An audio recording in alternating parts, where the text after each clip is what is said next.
Okay, hello. It's a healthy, attractive-looking group of people. It's good.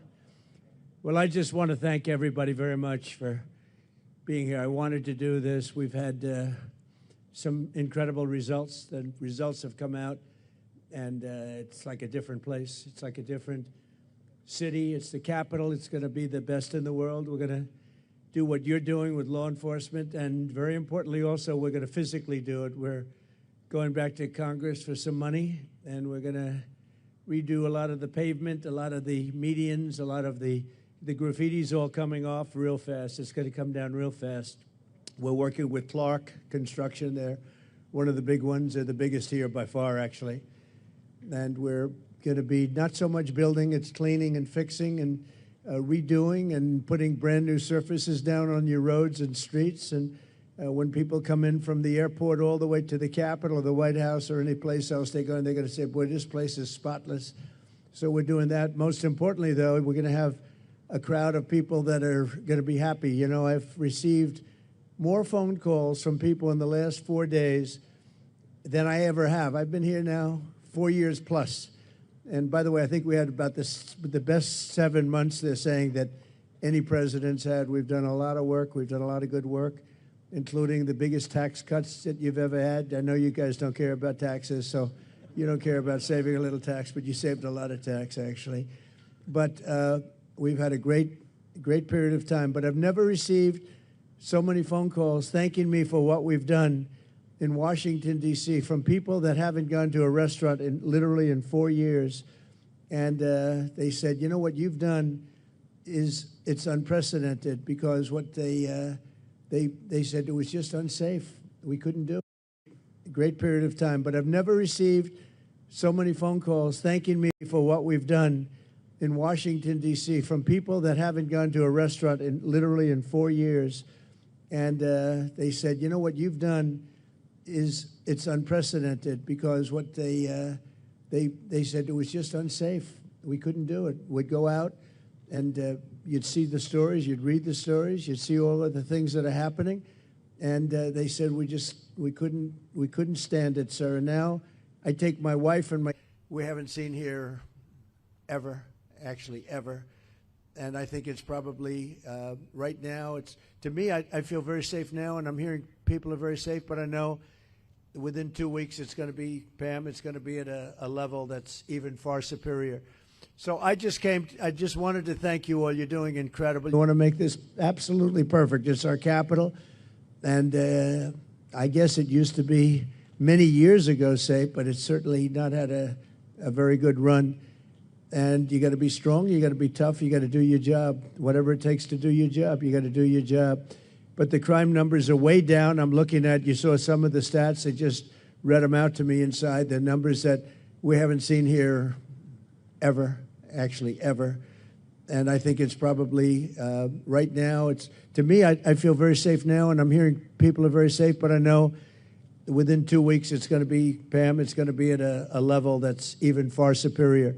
So I just wanted to thank you all. You're doing incredible. You're incredible people. You make the country run, frankly. You make the whole place run.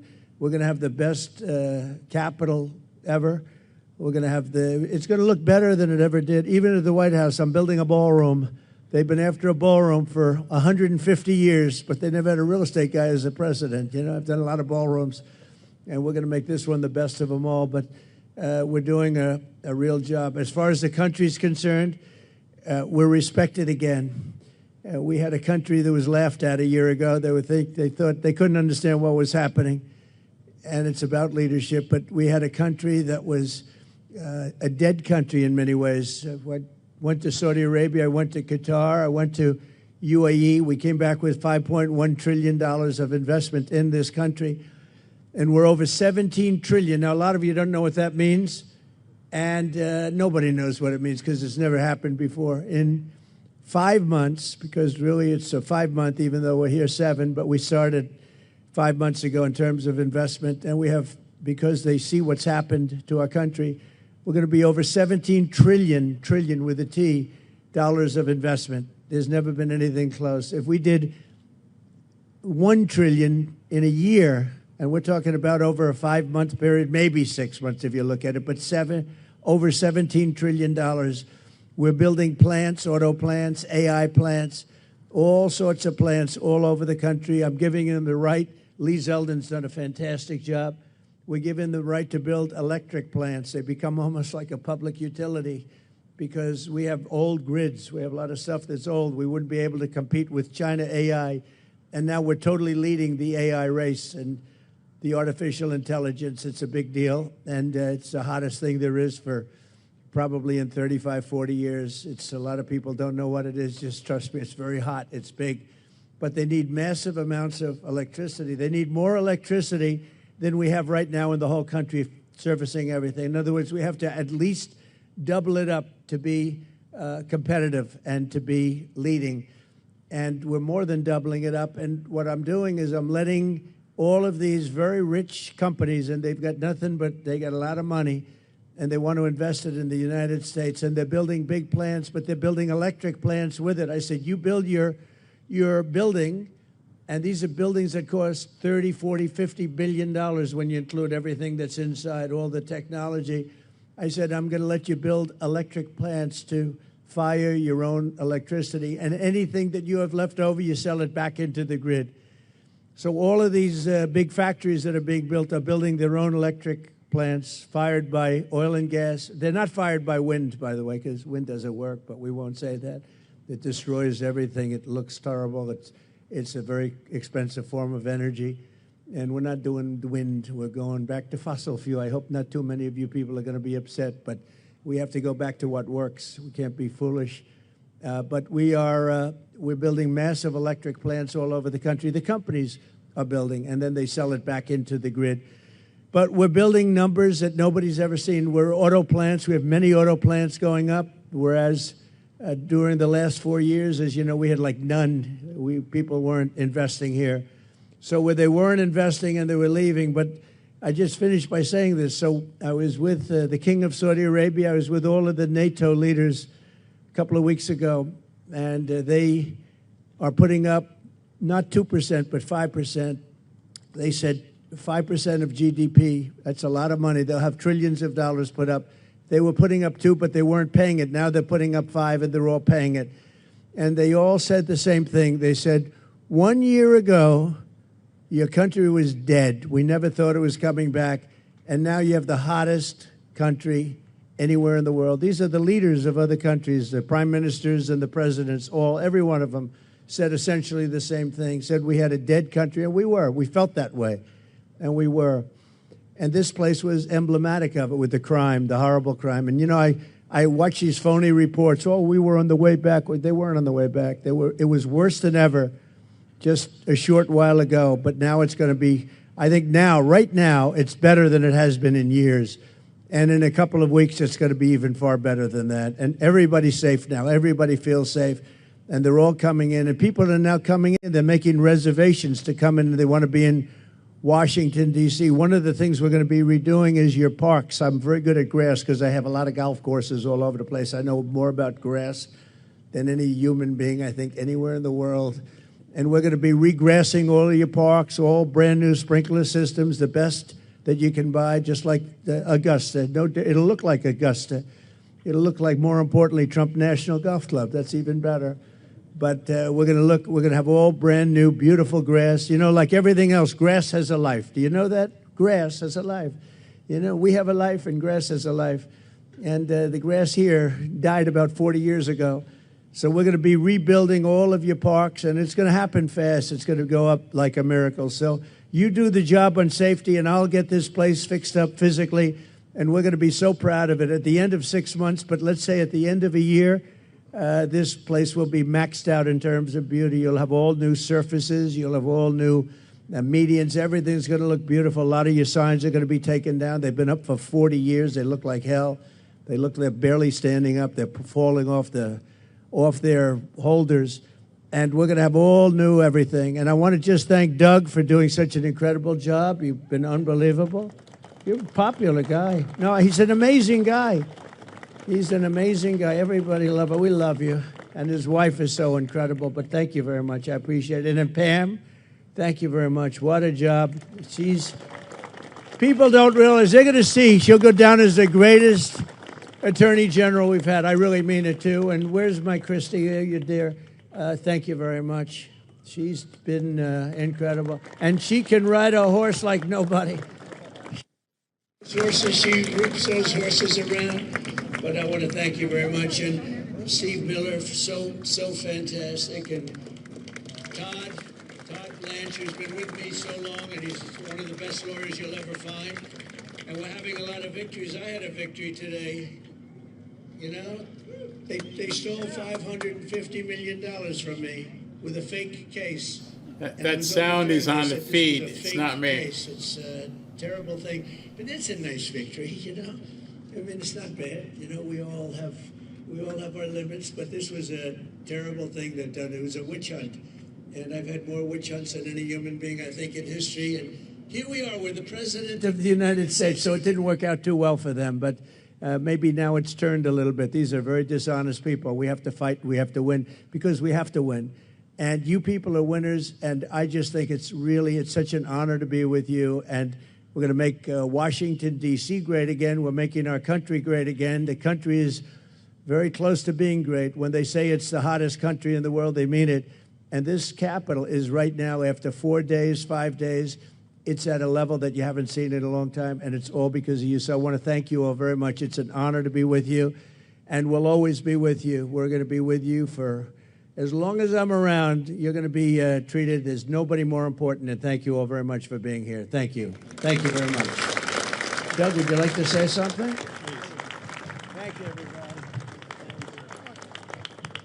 President Trump, on behalf of everybody that's here in law enforcement, I think I absolutely want to extend gratitude to you because under your leadership, you're bringing back respect for this profession. I know that wherever you go, and some of these folks know, wherever you go in the country, whenever I've been with you, backstage before you speak, who do you get a picture with? Local law enforcement, the federal folks that are there. You have always, in turn, your entire life supported law enforcement, and that makes a difference. These people know that. And the other thing, of course, for everybody here, President Trump's ended 6 wars. He's brought taxes down, regulations down. He's brought record foreign investment like he was talking about. He's done all of those things in 6 months. But what does he really care about? You hear him talking about the wars. He wants to end the killing. And here in D.C., he wants to end the killing. He wants to end it in every city in America, because if we're the greatest country in the world, you shouldn't be afraid to be able to go out for dinner. He cares about the people that live in this city and in every city, and that's why this is happening right now, and this is what leadership looks like, that in a matter of a week, this is a message to every city in the country, and it's a message to every capital in the world that America, the greatest country in the world, is going to have the most beautiful capital and the safest capital in the world because of all of you. So thank you, everybody that's here tonight. Thank you, President Trump, for making it all possible. Thank you very much. Thank you.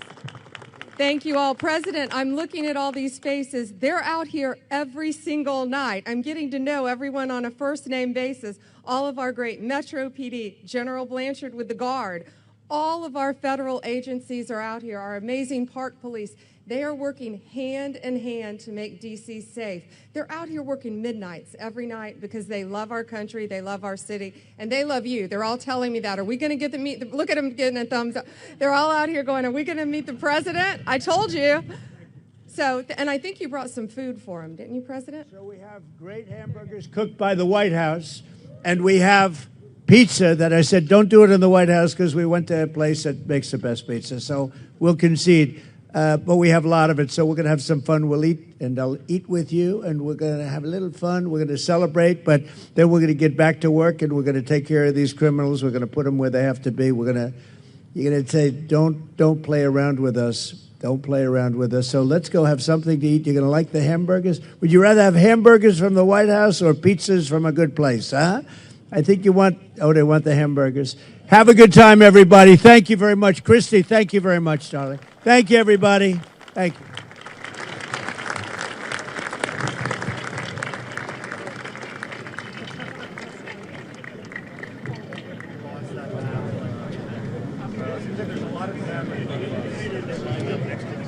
Judge Janine is here. She's unbelievable.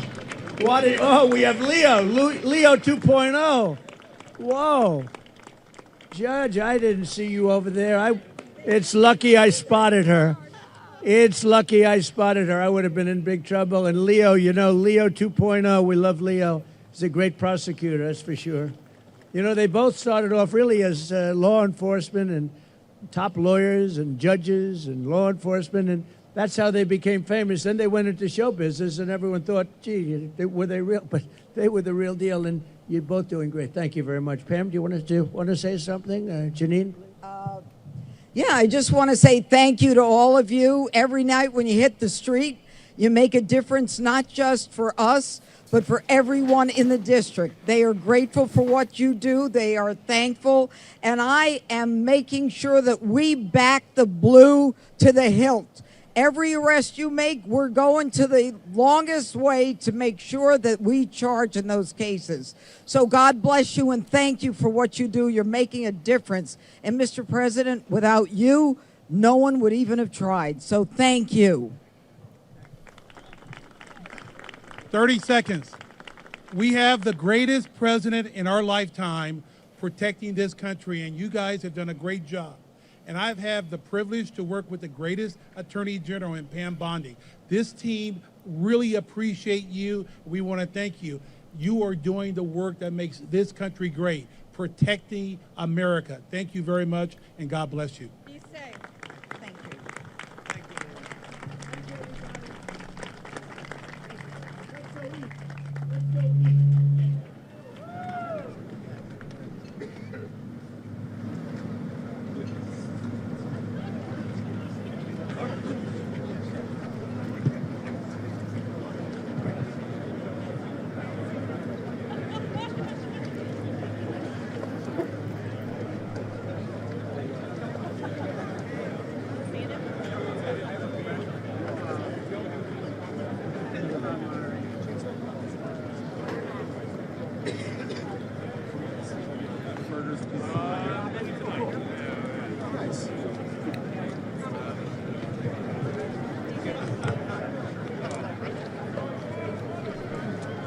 So I gather the Secret Service obviously didn't give him the approval to do a full ride along. So I was sitting on the couch and I got a notification. Hey, listen, he's gonna go. He's gonna go. And I'm like, oh my gosh, I can't put something together that fast. Can't put up any notifications. Can't even do much. Couldn't even really get dressed in time to actually come out here and turn all the lights on. I don't even know if they're on behind me. But I had to get, oh yeah, I don't hear any libtards screaming there. Nope, not going to hear them there, not at all. But President Trump is, you only see this usually when you see them like going overseas and talking to the troops. So, I mean, these guys are loved. I had gotten a text earlier from a buddy of mine who is a sheriff here in Florida. And he's like, if Trump gets out there like the dump truck and he goes on patrol and he puts on full tactical gear, it's over. It's absolutely over. With this, it may be the same thing. It may be over right now because there are police officers and all kinds of first responders that are watching this and watching. He called all these guys in, National Guard, Capitol Police, everybody, and is feeding them, and they're going to love it. There's not much more sound other than right now they're all talking and getting burgers and stuff, and I'm just going to let it play, and we'll just watch until they cut the feed. And by the way, you guys sometimes have to understand, especially with these impromptu type feeds, nobody knows what's going on. Somebody flips the switch and says, you got 5 minutes, get ready. And don't know if their sound is going to work, don't know if there's going to be drop frames, all this kind of stuff. So you just have to go with it because it's live and there's nothing anybody can do. Somebody could step on a plug there and go poof, everything goes away. So let's just watch the rest of this.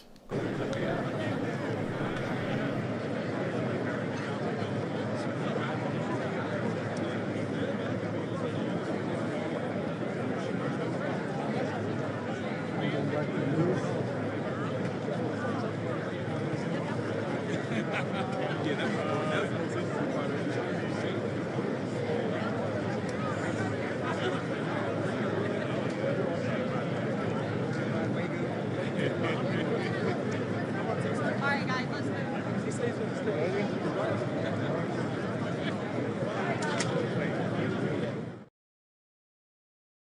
Yep, that's it. All right, so they cut the whole feed. That was it. They're done. Just a little impromptu thing. No show or anything. At this point, it may be too late for me to try and put together a 7 o'clock show. So that was President Trump. Oh, wait a minute. Nope, I got the notification here. It says further live coverage expected. So when I get these feeds, just give you a little inside baseball. Here, let me show you what it says. It says further live coverage is expected. So it tells me in advance, hey, we may be cutting back, so don't cut your show. If you're pulling this feed in, you may not want to cut yet. So I can't cut yet, because until it says event over, they may cut back to it. They may do something else. So they haven't given the all clear and told everybody to go home. Just to let you guys know how this stuff works behind the scenes, and when I'm pulling feeds from here or there, especially the live feeds, that's the kind of notification we have. And so as long as that says that and doesn't say event ended, that means I need to basically stay on standby just in case something does happen, which means they may have gotten a notification that he is going to get into a car and ride around. I'm not really sure. That would be flipping awesome. Yep, we got some more video. All right. We did, but now it's gone again. And that was weird. Okay, hold on. We got some more stuff.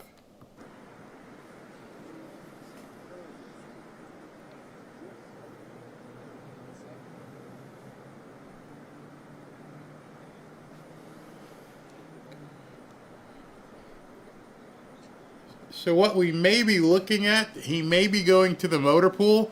I don't see the big beast anywhere, and I don't see anybody heading back towards the White House. So he may be getting ready to get in a car and go on a ride around. That would be crazy. Also, there's a bit of breaking news. There is reports of an active shooter at Villanova University in Florida. So there's an active shooter report on the campus of Villanova right now as we're watching this. I'm not sure if he got in one of those vehicles. If that's a white vehicle he got in, it's not the beast. So maybe he's getting into one of the police cars. I don't know. We shall see. They're pulling back. These guys are probably kind of far away from where everything is happening. They made them go out there. They're trying to zoom in. It doesn't. Let me look at the other feed. I don't know if they're posting anything on here. No, don't see anything. So I'll keep an eye on it. Please delete Barry's cut of the mariachi lady. You don't want to hear the mariachi lady sing anymore? All right, so let me just explain what's going on, because people are like, what the hell's wrong with the cameraman? No, the cameraman, as you can see, is walking out into the field and he's trying to find a different shot. You just happen to see, this is what happens when they do the live remotes and stuff. They try to walk around, but they don't show it on television because they cut away from it. Like, I would do this, and boom, just like it just did, as the guy is running around trying to find another spot. And it goes dark, and in between, I get this. There's nothing there. There it comes up again. Further live coverage is expected. So that's the kind of thing. It just keeps bouncing around until they get to the location or anything where they're going to be, and they're going to take up some more video, or it may just say you're done, and that's it. So I was telling you, just a little other news was that there isn't reports. Nobody has not been confirmed. The cops are running around the campus of Villanova University right now, looking or checking into the active shooter. Let me see what else is going on. So yeah, let me see if I can play something while we're. My ears bleed when that woman. You don't like the mariachi lady? Oh my gosh! I just thought that was the funniest thing ever. Funniest thing ever that she was talking. Trump Patrol 1. So I'm still getting the notification here that it may come back and something may happen. And so we'll stick with it and see if he does get in one of the police cars and rides around. Looking to see anything else here. Don't know, but we shall see. We shall see if it pops back up. I'll leave it up. In the interim, we can talk about some other things. yeah, they're not taking it off. SV just hit me with a message here. Oh, Miss AJ, hi Barry. I believe the Democrats want the Hunger Games. They don't want to empower. They just want power and to fill their deep pockets. Them and the uniparty rhinos are so gross. Thank you, Miss AJ. You're absolutely true. So what I do have, see, here's what happened. I was in the midst of collecting my content for tonight. And as I was collecting my content for tonight and creating a show, this is what happened. It just like I got the notification from the feed company. It said, hey, get ready. He's going live. And I'm like, oh man, so it's going to completely mess me up. But I was able to do it. So what I'm going to do is I have some video that I was getting ready for the second show. I'll keep this open so I can see it. But I'll go ahead and let's do a segment. You want to do a segment? Let's do a segment. So, getting in show mode. All right, show mode. Whew. All right, let's talk about culture wars. You guys saw what happened with Cracker Barrel yesterday. And there's some other culture stuff I figured I'd just throw in here since I had it ready anyway. All right, so let's look at this while we're waiting to see if anything is coming up. All right, I got to ask this question. I think I probably know the answer. What if all the customers are coming at you hard enough about the look of the restaurant and they want to go back to the old way? Would you do it? Honestly, the feedback's been overwhelmingly positive that people like what we're doing. I'll give you another soundbite. I actually happen to be in... I guess she doesn't go on X that much. She says it's been overwhelmingly positive. Really? Maybe she doesn't even check her stock ticker to understand how bad things are, how it just dropped off a cliff. I showed everybody earlier the stock ticker for Cracker Barrel. Let me just check it now at the end of the day.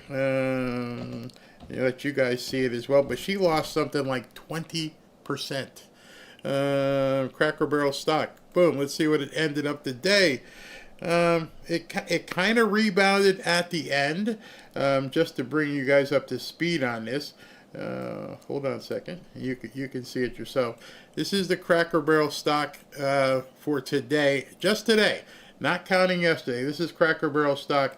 It went down 7% just today. That's the one-day look, all right? So if you got that as the one-day look, people are overwhelmingly saying it's fantastic. Well, you lost 7% of your stock today. All right, so let's see what it was for 5 days, last 5 days. You lost 12.46% of your stock in the last 5 days. And then over the last month, you're down a whopping 17%. So it's not looking good, honey. And you're telling everybody you want to sell this so bad that you're telling everybody, oh, everyone's overwhelmingly positive, except the people who buy our stock. I mean, it literally fell off a cliff, but this woman is out there saying, you know what, this is fantastic. We're just going to completely destroy our brand, but it's fantastic. Orlando last week with all of our managers. We bring them together and once every other year. And the number one question that I got asked, Michael, was how can I get a remodel? When can I get a remodel? How do I get on the list? Oh, really? So because the feedback and the buzz is so good, not only from our customers, but from our team members. They want to... Again, your team members and your customers, you're not paying attention. I'm not saying X is real life, but if you took a study of all the different places, go to X, go to Facebook, don't go to Reddit. You definitely don't want to go to Reddit. And just look around at all the different things people are saying. You wouldn't be so jolly talking to Michael Strahan. What is SB said? Breaking news from Rubio. All right. Hold on. Let me finish this. Then I'll go to Rubio. Because this woman... work in a wonderful restaurant. So we're doing everything for our guests and our team members. Well, Julie Messino, it's wonderful to have you here. Pleasure to be here. Thank you for answering those questions for all the Cracker Barrel fans out there. There's a lot of great changes. Thank you so much. All right, thank you. A lot of great changes, Michael Strahan says. No, they're not. They're crap. They're complete crap. Why do you think she's on your show? You see, the CEO of a brand wouldn't just go on the show if everything was hunky-dory. Hey, you did a major rebrand. How did the people react? Get out there and tell everyone it's fantastic. And try to get them to keep coming to eat here. Cracker Barrel has been a staple of Southern cuisine. It had that feel where you went in. Most of the places I've been to had a nice big fireplace. It was very homey, especially on a cold day as you're coming off the highway, coming off of 95, and you go into a Cracker Barrel and you could just smell the warmth of the wood burning and then the food and everything about it. I wouldn't go there if you're looking to stay on a diet, but before you go on a diet, you can go to Cracker Barrel and you can get food. But now it doesn't even look like a Cracker Barrel. I swear, when the one I looked at looked like a Steak and Shake. It looked so antiseptic. It didn't look inviting. It definitely didn't feel warm. If you've been into a Cracker Barrel in the wintertime, you know, you walk in, it's like, I feel it. It's very warm. These people have ruined their brand, and hopefully they get rid of this woman, especially when you see some of the other stuff that they've been doing. You know, you can tell by the glasses to know. By the way, what the hell is going on with these glasses? Do they have like do they market it to just those people? And hey, we've got the glasses. You got to wear the glasses, sort of like the Kramer thing. You got to wear the ribbon. Get the glasses. Absolutely insane. SV just sent me something. This is pretty cool.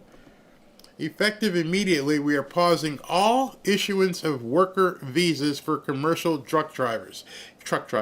The increasing number of foreign drivers operating large tractor-trailer trucks on U.S. roads is endangering American lives and undercutting the livelihood of American truckers.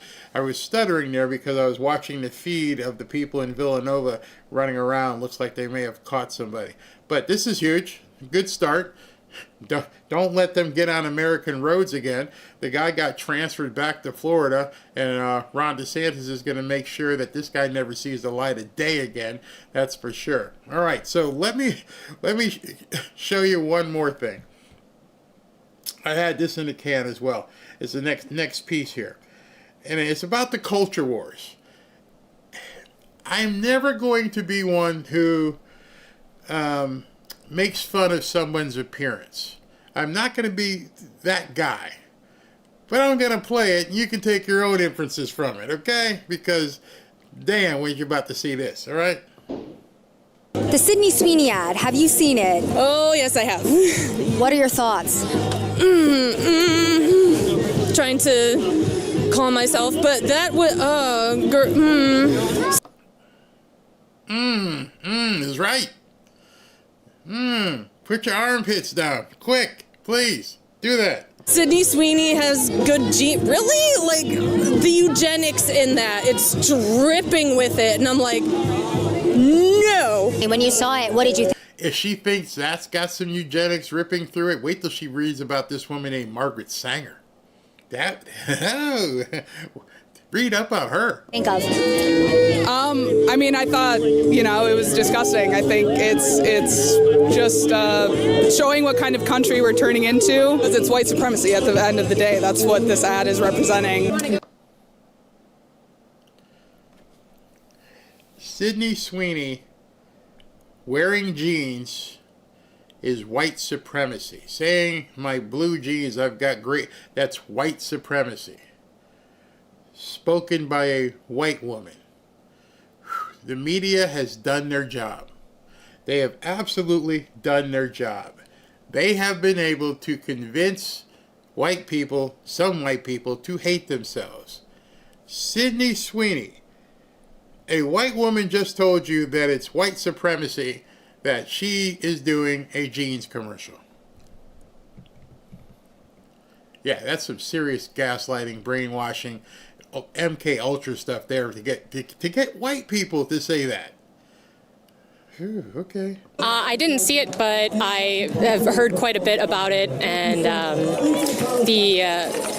a lot saying that it's slighted towards like eugenics and comparing the blue jeans to blue jeans, blue blood, white hair.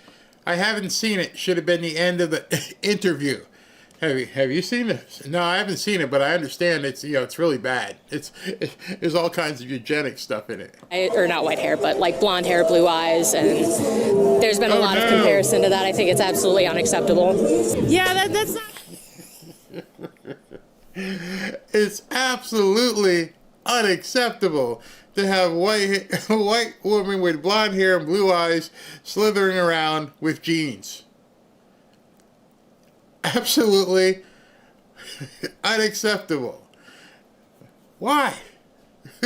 What is it exactly that you find? Oh, that's right. It's eugenics. Oh, I forgot. My bad. A good look. I mean, she's blonde hair, blue-eyed, white woman, very cute. And a lot of the things she's been doing online have been a little bit questionable. It seems. Seriously? Seriously? She's definitely been, pandering to a certain group of men online. I've seen parts of it, not the whole thing. I understand why people are offended. Well, tell us. Tell us exactly why people are offended. It's a jeans commercial. And the other lady who had the sign, in case you didn't see the entire sign that she had on her shirt, "Bands off my body." Ban off of her body. Whatever the intentions were, the impact is very problematic. It's not acceptable to begin with. So Yeah. And I've been seeing. It's not acceptable. Why? Well, maybe if we, I'm not going to talk about anybody's appearance, but maybe that might be the reason why they find it unacceptable. She has a shirt on that I can't see the top, but it says something about "eat trash." And the other one has a giant tattoo on her left boob, and they both have the glass look, and they just say it's unacceptable. People online being like, okay, well, if we ran the same ad with a black woman, it would be interpreted differently. What are your thoughts on that? my thoughts on that is that, a black woman probably wouldn't use the same inflection. Oh gosh. She wouldn't use the same inflection like you just did? What inflection was Sydney Sweeney using in that ad for those who were paying attention to the inflection? Lady, you were spending too much time, and you gave American Eagle Outfitters way too much credit to be intently listening and looking for the inflection of the words that she spoke. The inflection. That's what she concentrated on.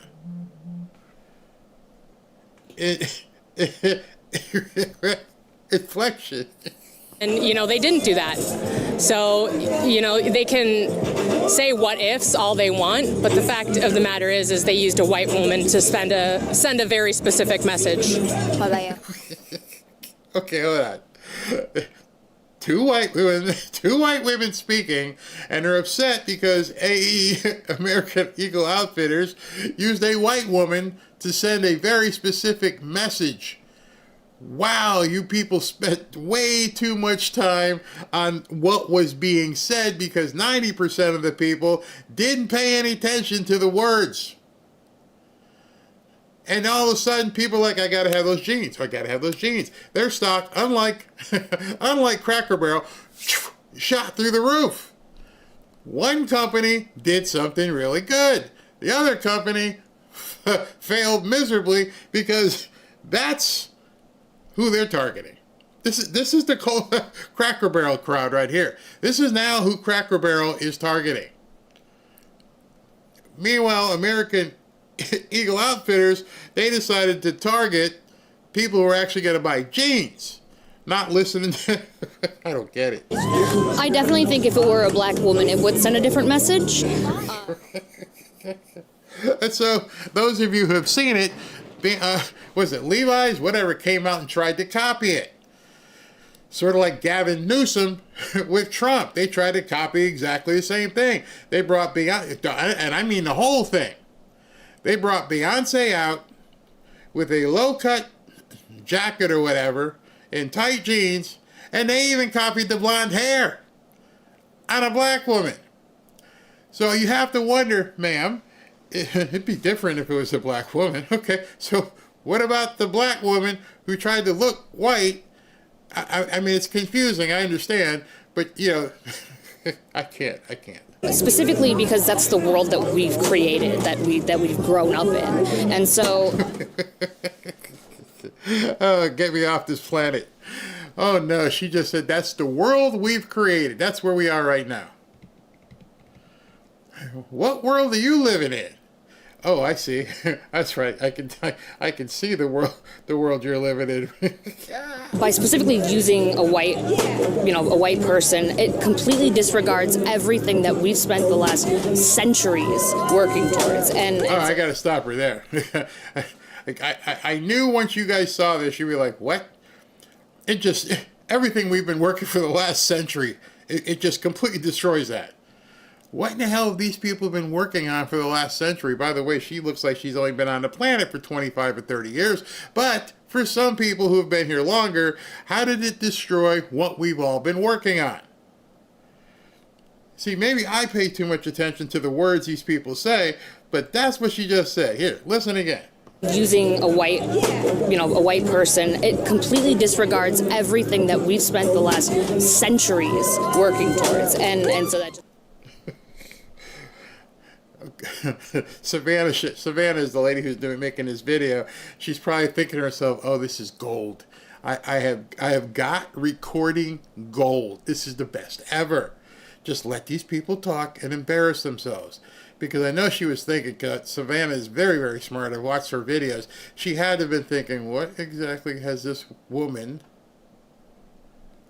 I think it's a woman, has been working on for the last 100 years before she was even born?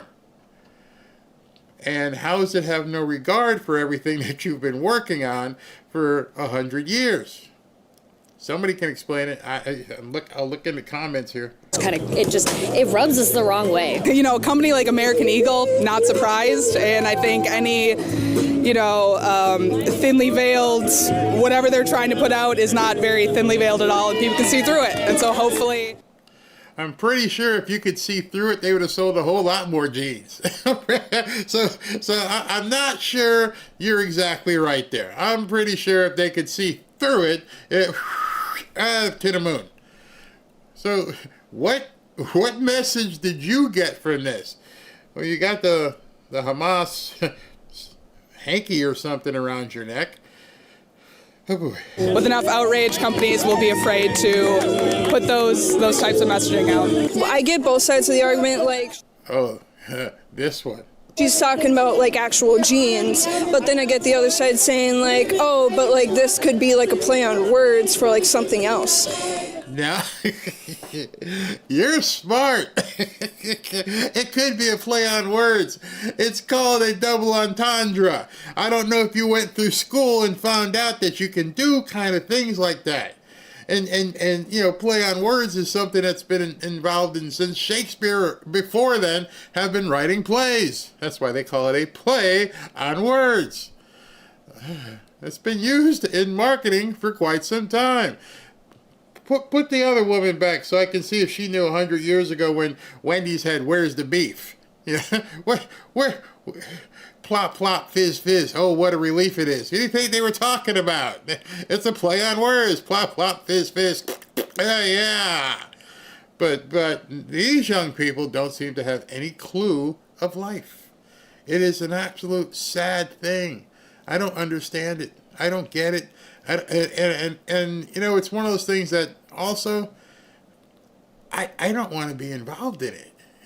It would hurt too much to meet somebody like this and then talk to them and try to get them to understand. Yeah, it was fun. You remember fun? Did they erase that in these younger generations? Did they stop having fun, where everything had to have a message, and oh my God, the play on word. What are you talking about? Have fun. Unless this is their style of fun. Like, honestly, I think there's just so much more going on in the world that, like, an ad about Sydney Sweeney isn't something that we need to pay attention to. It's this, and it's actually fighting for people's rights and committing to kicking out Donald Trump. Oh, I've said it so much, it just drives me crazy. These people are never, ever, ever coming back.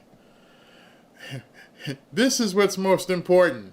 We need to stay here and never smile or laugh or have fun anytime ever again, because we need to get rid of Donald Trump. When I would specifically ask her, why? But she won't tell you. J.D. Vance and RFK Jr. Because they are fucking everything up. So I think that ad is like, I get it, people are outraged, but that's not what we need to be paying attention to. Yeah, everything's effed up. Yeah, I left that for, emphasis. So just to let you guys know, I'm still seeing the further live, so I will continue to go in case of, they end up doing something further live, because they could possibly.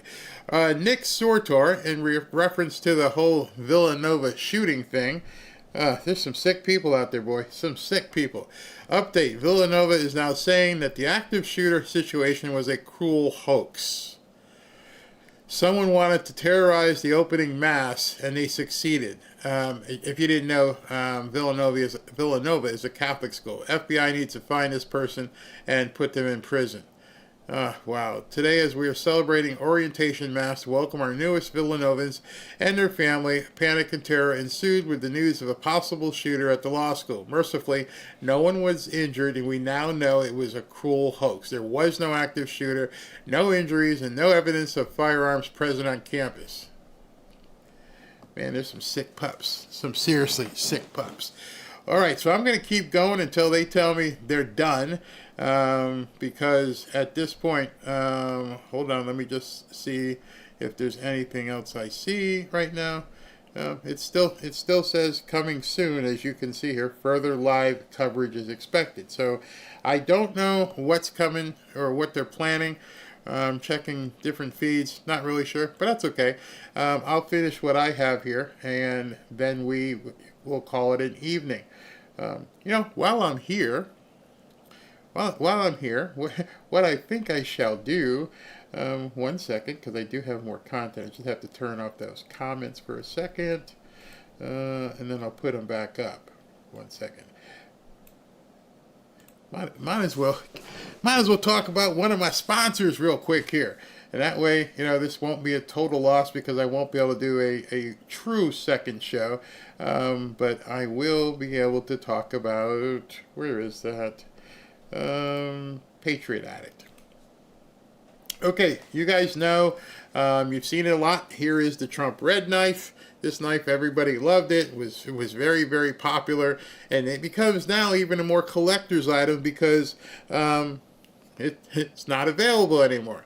But instead, this one is available. This one is the Trump signature blade.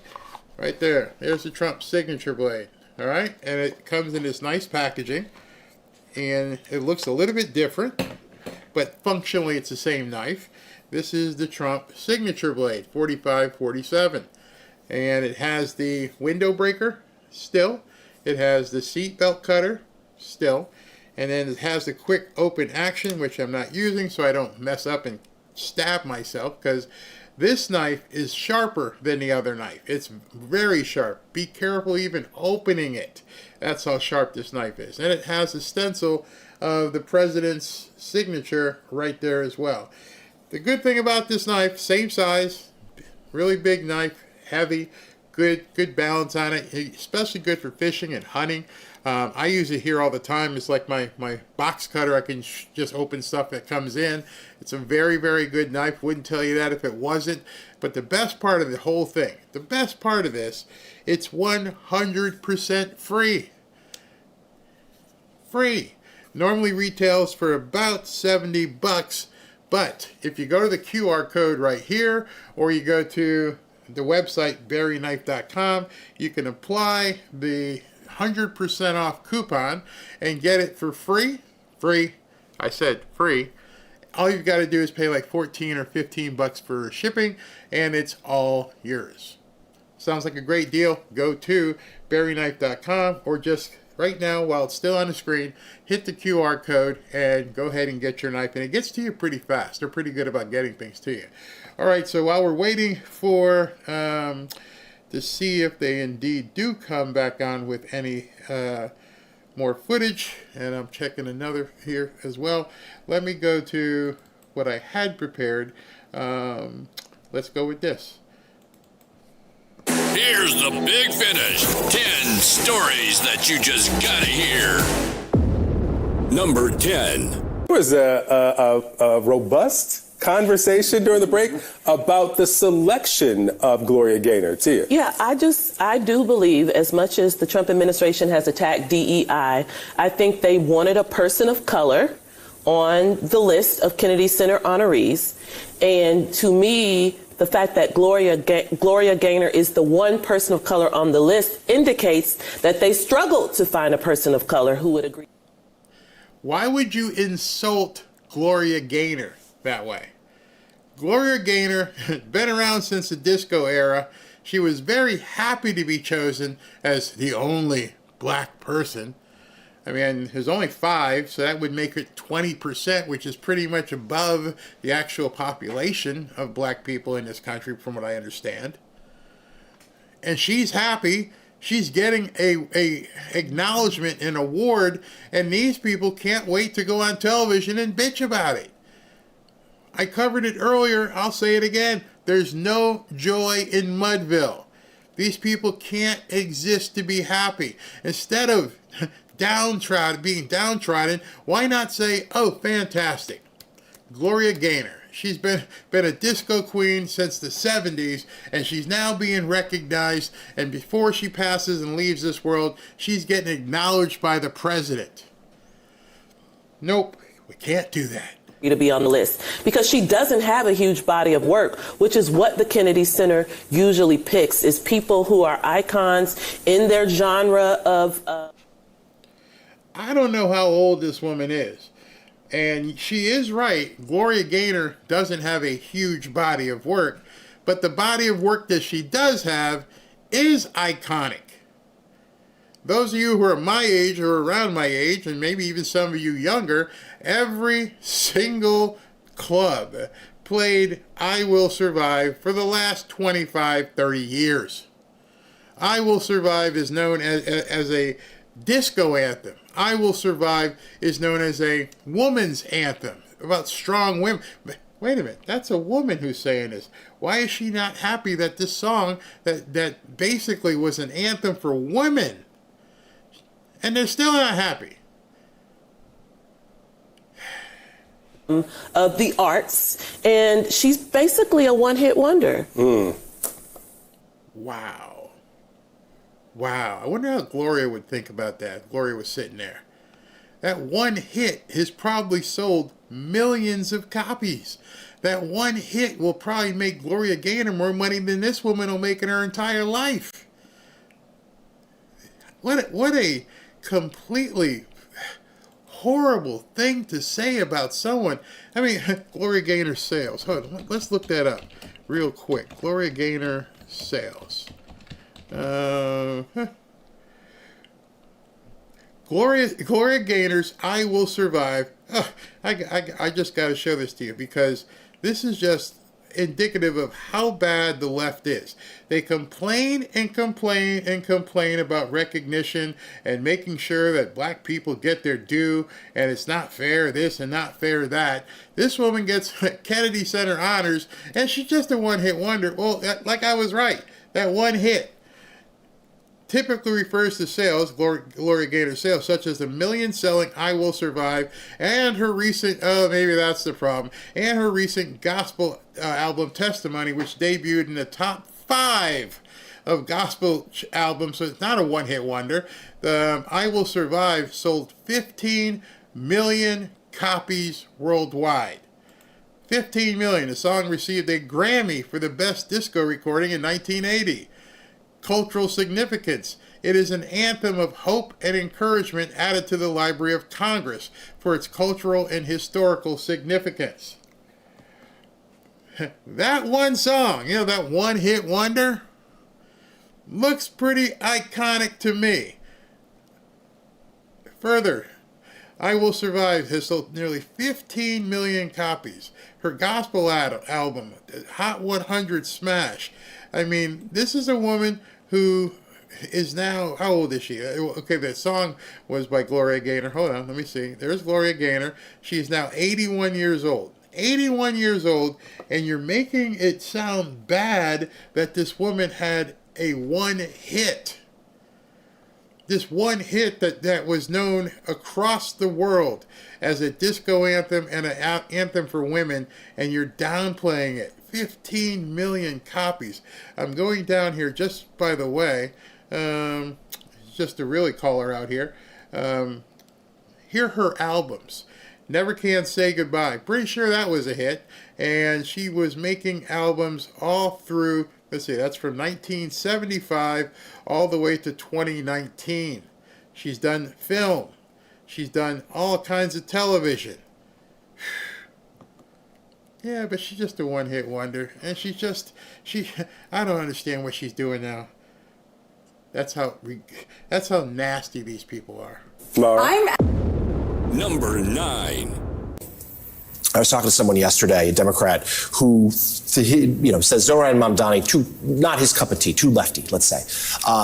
But made clear, he's like, but this guy is not just a talented politician. I think we all acknowledge that. But he's hit on a message here, and maybe some of it is too out there for others, but that core idea of, frankly, things are just becoming too affordable. Your average American can't afford to not just be here in New York City, but I think we're seeing that message resonate throughout the country. That's it. That's the ticket for Democrats these next couple cycles. No doubt about it. Affordability is not even an issue in the Gilded Age, and those that are a part of the gilded class. Yeah. The fact that Mamdani has been able to raise that and win a primary against some very experienced politicians, a former governor and all, shows that it resonates. The fact that Bernie Sanders and AOC can pack stadiums on it. And it goes across some racial lines sometime. Obviously, race is a factor. But when you see the issue where they even take the guardrails off, not only are we going to deregulate business, we're going to end DEI where there's no obligation to even make sure that women and blacks and poor people have a shot at making sure that they're part of this. We're going to go on what we call merit, but merit has always been tilted toward the gilded. So I think that if merit has always been tilted towards the gilded, then how the hell do you have $1 million job on television? Because you far from it. You ain't got any skills. You were a race baiter. You were a grievance hustler. How did you make it on television? Explain that one. Explain it why merit is bad. Merit's only for the gilded. No, merit is there for everybody. It's called achievement. It's called doing something to better yourself. This is a real opening for the Democrats. Yeah, and Mika, I think that is what we're going to see here. I don't care what you say. Communism and Marxism will never fly. It is a cult. It is a minuscule part of society, and it will not work. Not unless you find a way to eliminate every single person who has any sort of aspiration whatsoever.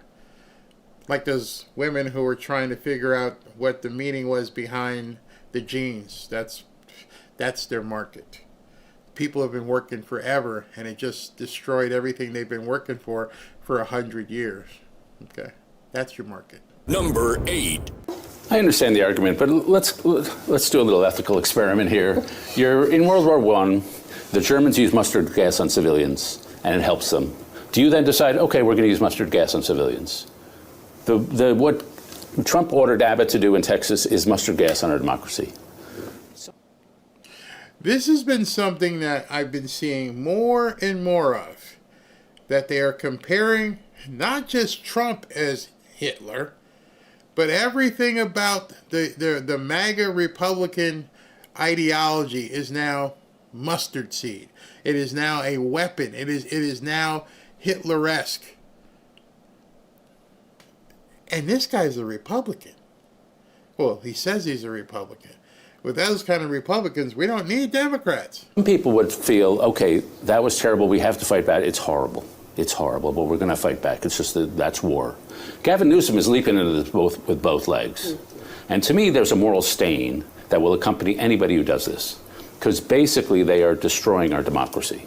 You don't let politicians pick voters. You let voters pick politicians. And the people who oppose gerrymandering, they're the ones defending democracy. And so what's going to happen is that we're going to have a race to the bottom, we're in the middle of. And I fully grant you that Trump started it, so I'm not saying it's totally... Trump started it? If Trump started it, how did California already have it? How come there's no Republicans in Massachusetts? No Republican representatives.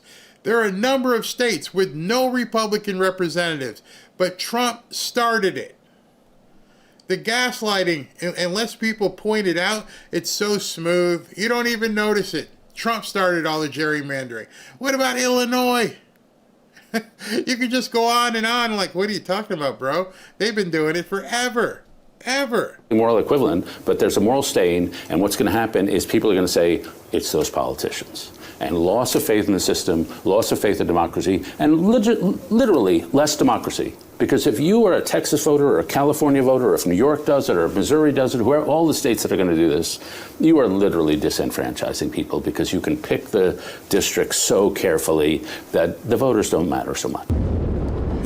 You know, to a certain extent, I would tend to agree with him.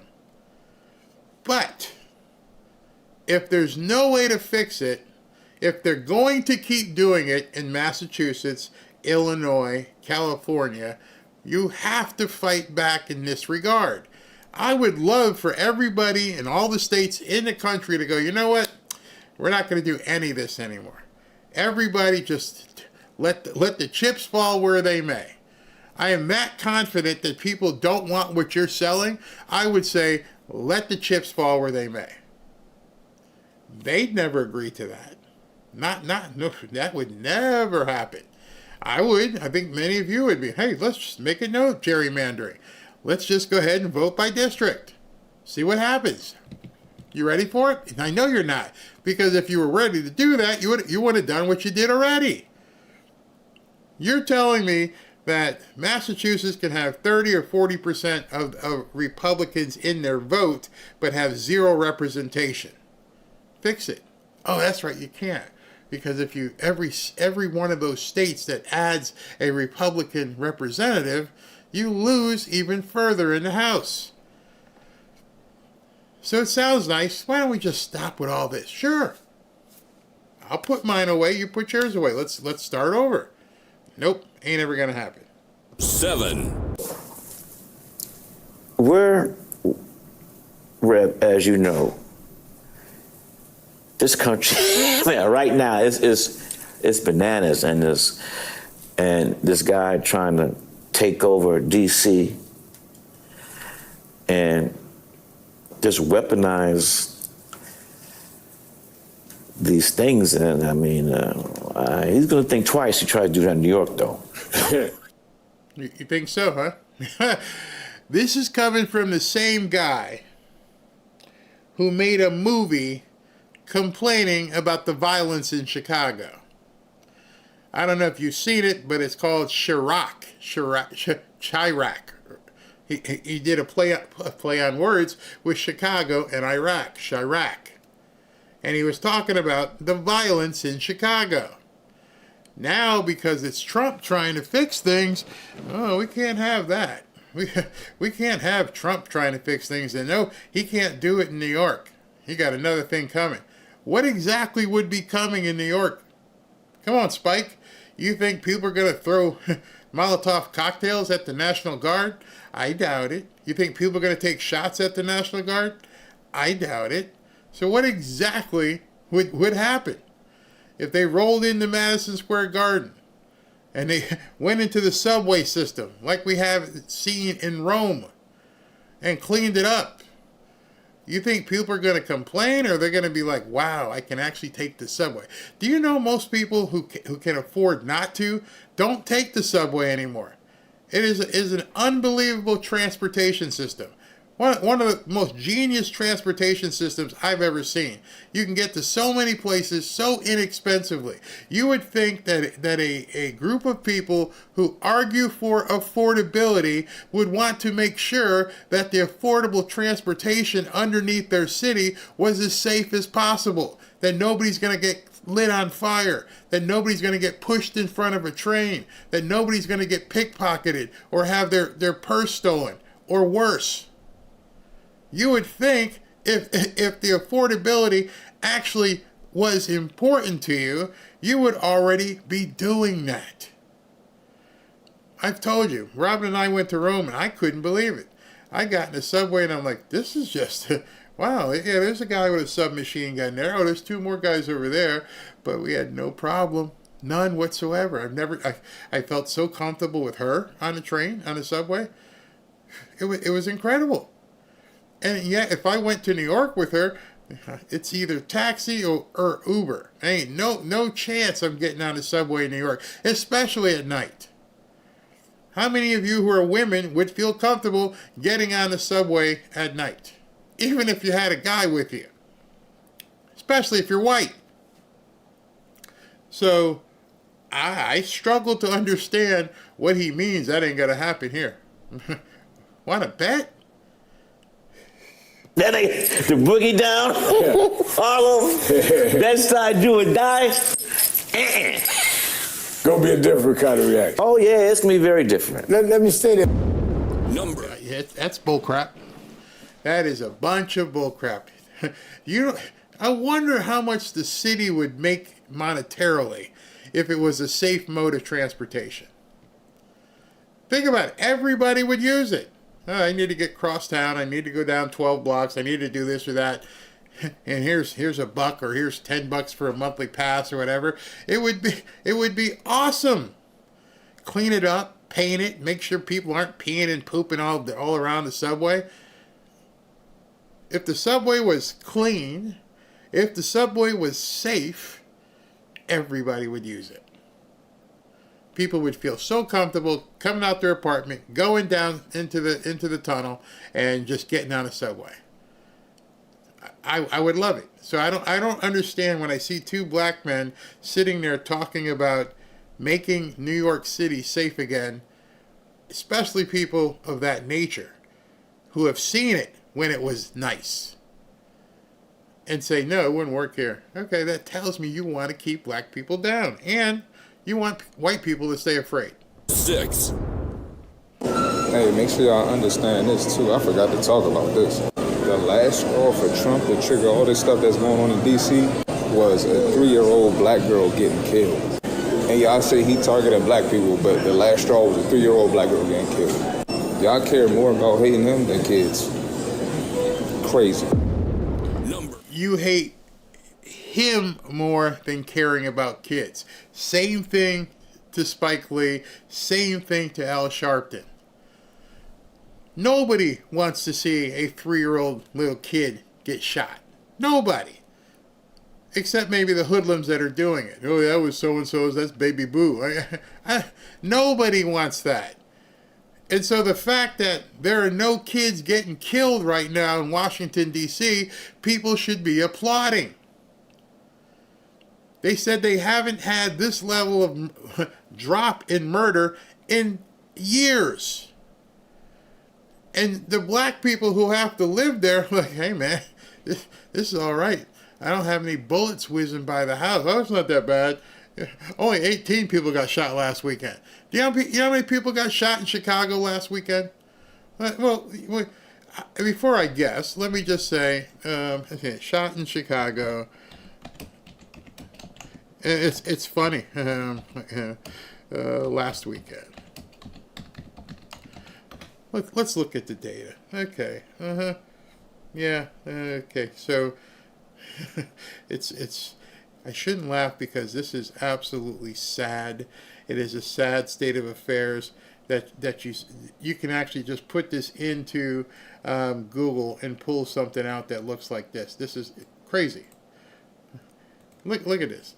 How many people shot in Chicago last weekend? 3 days ago. 2 killed and 23 hurt in Chicago weekend shootings. At least 2 people were killed and 23 others were hurt in shootings across Chicago during the weekend.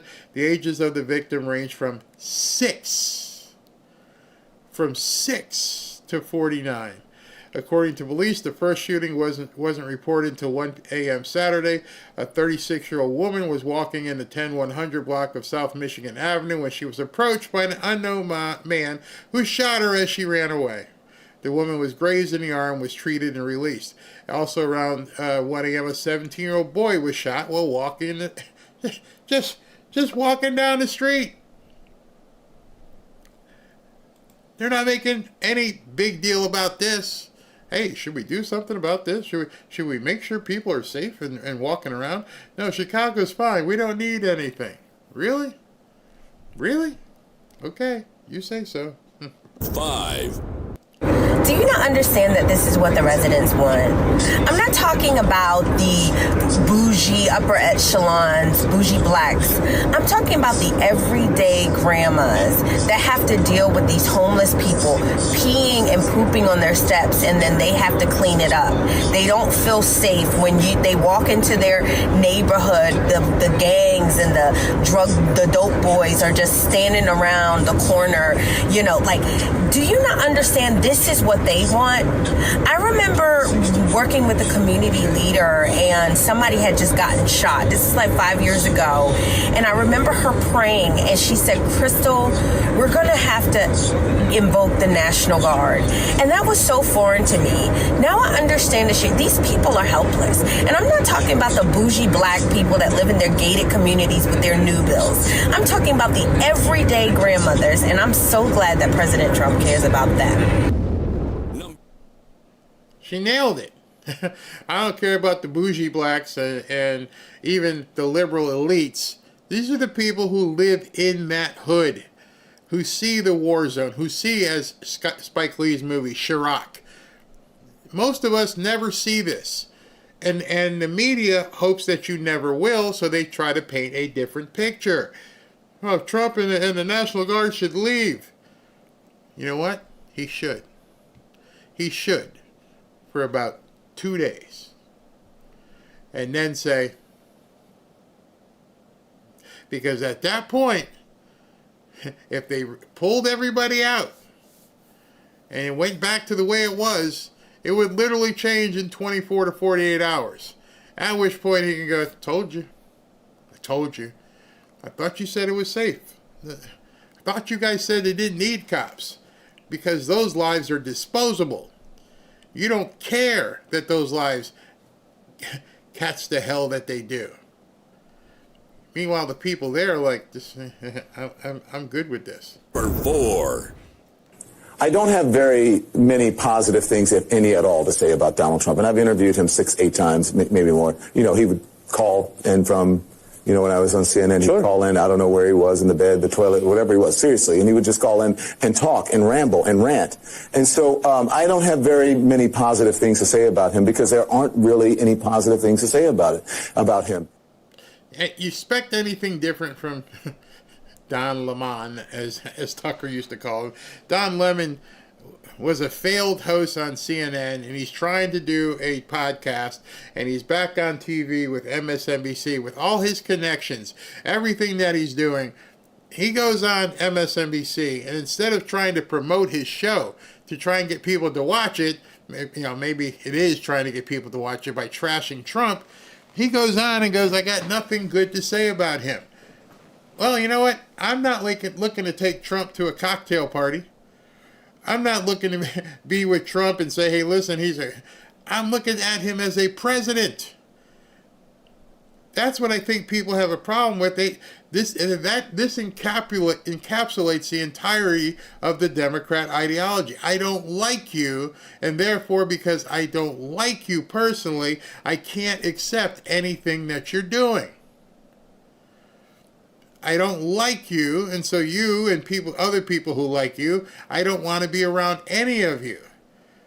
And they can't separate their personal feelings towards somebody, i.e. Rosie O'Donnell, and then say, oh, this is a pretty good idea. This is working. Nothing. He's not doing anything I can say positive. What he's doing is objectively bad for the world, is objectively bad for our democracy, and it should be called as such. There should not be false equivalence with anything that Donald Trump does, because he doesn't play by the rules. He's not fair. Look what he's trying to do. We mentioned with the arts. Look what he's trying to do around the country. He's trying to steal elections right now. Yeah. Ashley told me that she finally was able, after like 3 months, was able to confirm an interview with Brendan Carr. Brendan Carr. Brendan Carr is the director of the FCC. And so I got to ask him. I should keep this kind of clip and say to him, are you going to do anything about this? Please tell us you're going to. What is this? How are we allowing it on the airwaves? I mean, you could say First Amendment and it's an opinion, but I don't see any disclosure. I don't see anything that says editorial. They are passing editorial content off as news. When people turn into MSNBC or CBS or CNN, they think they're watching news. I wouldn't have any problem if they marketed themselves as an opinion network. His podcast, say whatever you want. The audience that you cultivate is yours. Doesn't matter. Say it all. But when you go on a news channel, you should have some standard that you have to reach. And part of those standards are not lying and gaslighting. You're held to a different standard. You do not have the same First Amendment rights that me or you or even he does on his podcast. A lot of people don't want to accept that. Yeah, you just can't say anything. President Trump has proven that. He has sued the pants off these people. But they just can't. Maybe they want the lawsuit. People are pretending as if this is something that's normal, and they're treating it like, oh, well, let's have a conversation about this. No, what he's doing is bad. This is not a census year. This should not be happening. He should not be calling governors to try to, because he's afraid of losing the midterms, to try to steer elections in a certain direction. Yeah. Wow. Wow. Just one lie after the other. So just to let you know, I still see this on screen, so I don't know if they are indeed going to put something else up. But what I'm going to do before I get too much further, let me go ahead and refresh that, and I will be right back. I'm going to refresh the feed, make sure nothing else is happening, and I will be back in about, let's say, 60 or 90 seconds.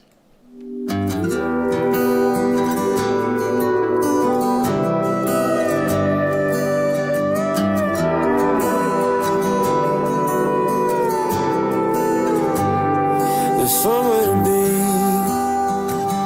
every night of the week. Seems God ain't close as he used to be. And there's more tequila in this old town than pines in Tennessee. I ain't the man I thought I'd be. And these neon lights that keep me up got me thinking maybe mom and dad had it right all along. We're too old to still be alone, and we ain't happy ever after all. I'm just saying it wouldn't be as bad, 'cause we made it out living in our hometown.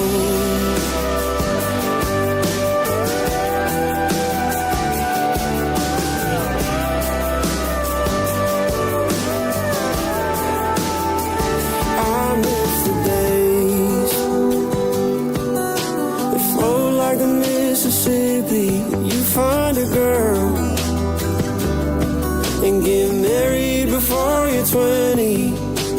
I've been running like a southbound train, as fast as a northern summer with no one to love. And it's making me wonder if maybe mom and dad had it right all along, and we're too old to still be alone, and we ain't happy ever after all. No, I'm just saying it wouldn't be as bad as we made it out, living in our hometown.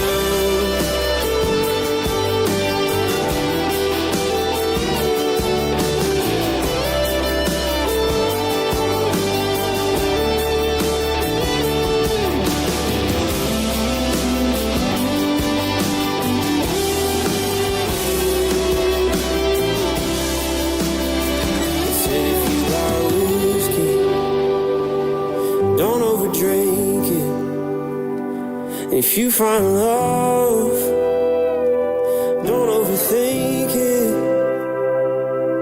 Just find yourself a good one, and don't you let it go. That's what they told. Maybe mom and dad had it right all along, and we're too old to still be alone, and we ain't happy ever after all. No, I'm just saying it wouldn't be as bad as we made it out, staying in our hometown, yeah, in our hometown, yeah. Maybe we should just go there.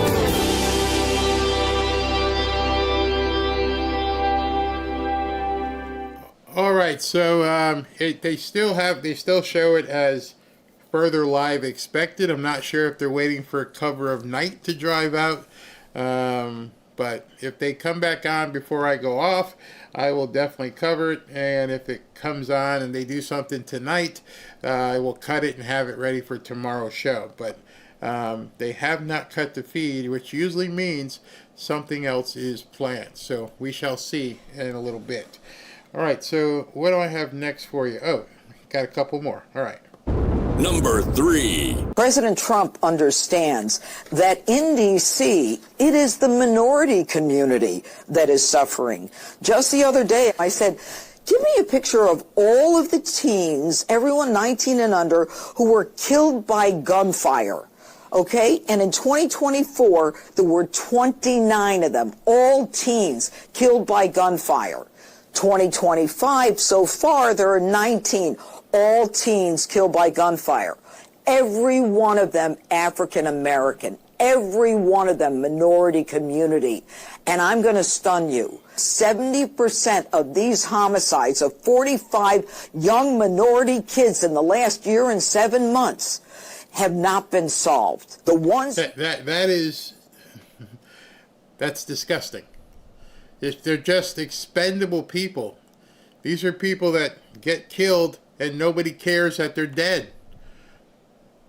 How can Mayor Bowser look at the parents and family of these kids who have been shot at such a young age? 3-year-old. A 3-year-old got killed. And they're not even really investigating it. They know who did it. It's not hard to figure out, hey, it's that gang over on that corner. And they're not squeezing them. They're not doing anything. And so if you just happen to get popped because you're in crossfire or something, they're not doing anything.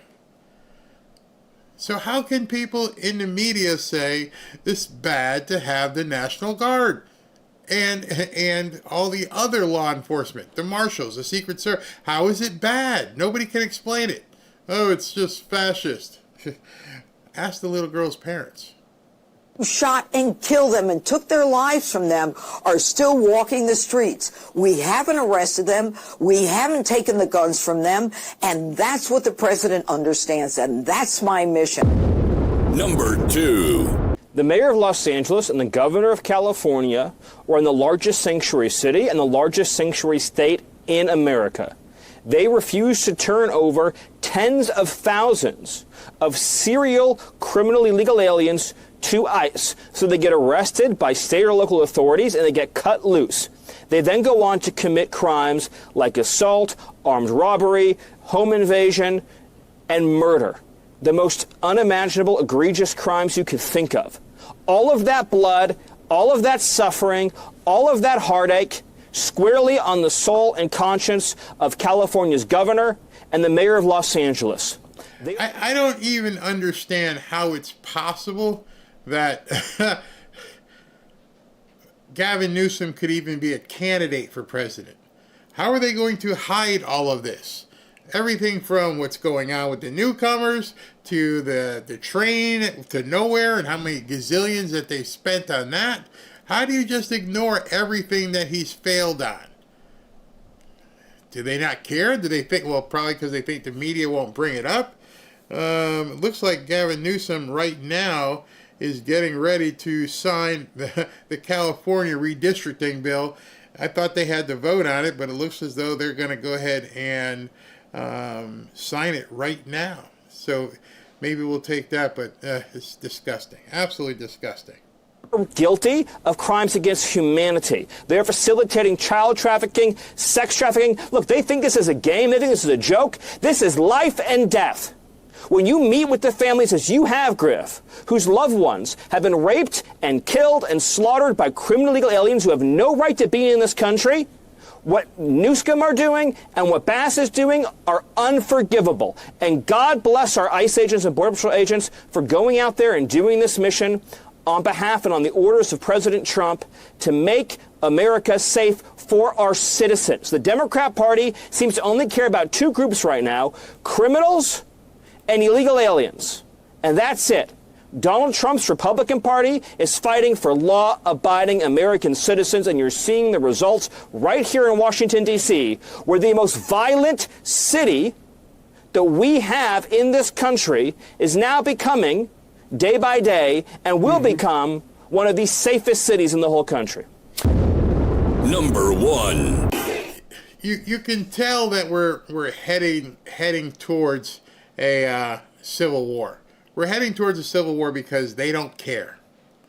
I mean, let's listen into what this idiot is actually saying right now. Push into this larger cause, democracy that I think should unite all of us, regardless of our political party and political stripes. Let me just briefly reinforce, because I'm eager to sign a bill that no other governor in U.S. history has ever signed.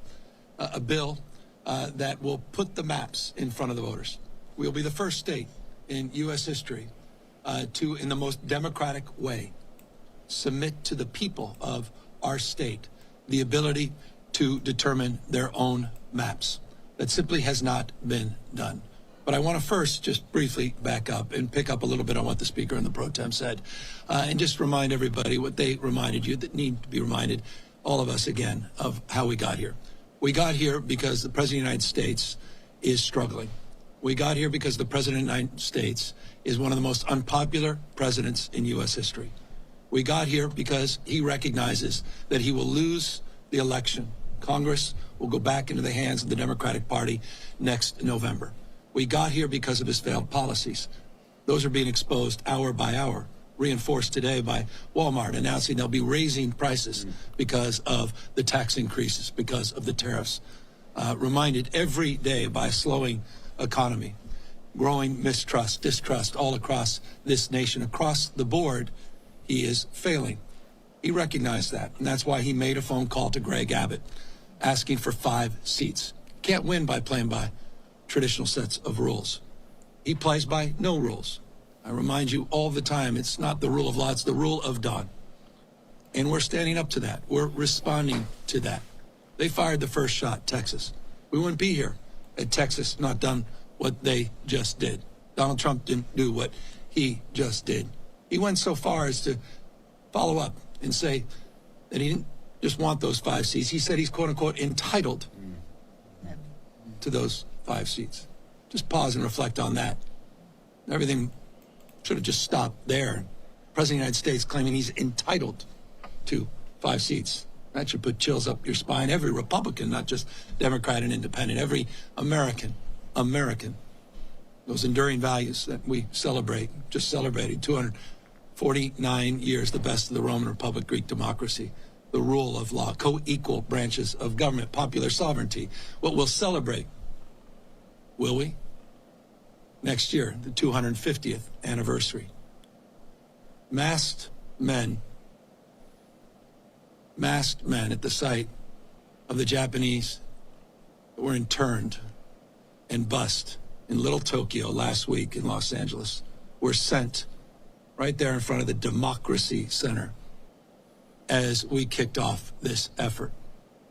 That's a preview of things to come all across the United States of America. Mark my word, just as we let folks know what was going to happen in other cities, what is happening in Washington, D.C., we said 2 months ago, Los Angeles is a preview of things to come with the federalization of the National Guard, with the militarization of the streets of America. And I'll remind you, Donald Trump never sent the military, active duty military, in his first term or now even his second term, anywhere overseas. He sent them to a United States city. They remain federalized National Guard, interestingly, through Election Day. $175 billion in the bill that was just signed to reinforce the ranks of ICE, Homeland Security, for what is increasingly becoming self-evident to anyone with eyes wide open and any level of objectivity, a private army for Donald Trump, owing an oath only to him, not the Constitution of the United States. You just heard from the Speaker that vote-in-mail ballots are being threatened by the President of the United States. 80% of Californians, no coincidence, 80% submitted their ballots in the last election, 86% in 2022, 88% That's a problem. in 2020. He's trying to rig the election. He's trying to set up the conditions where he can claim that the elections were not won fair and square. Open your eyes to what is going on in the United States of America in 2025. That's what this is about. We're responding what occurred in Texas. We're neutralizing what occurred, and we're giving the American people a fair chance. Because when all things are equal, we're all playing by the same set of rules, there's no question that the Republican Party will be the minority party in the House of Representatives next year. Man, this guy. Think about what he just said. 86% of the vote in California was mail vote. That's insane. That's nearly 9 out of every 10 people who mailed in their votes instead of going to vote. No wonder it takes them forever to count. 86%, that's impossible. That's mathematically impossible, that almost your entire population of your state only votes by mail. That's why they're freaking out. Number one, the newcomers aren't going to be there. Number two, if they go to mail-in ballots, these people are toast. Absolutely toast. And so he's trying to say that, he's doing the country a favor. Here he is going to sign it. Okay,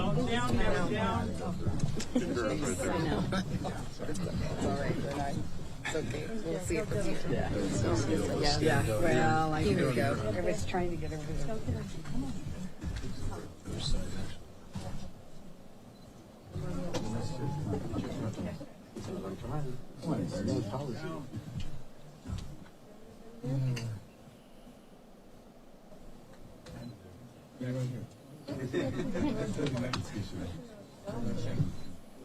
Can we do a quick photo?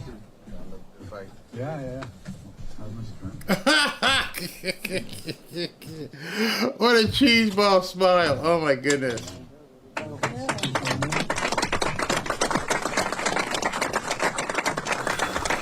Wow. Wow, train seals. Oh yeah, we're gonna sell out to Cal.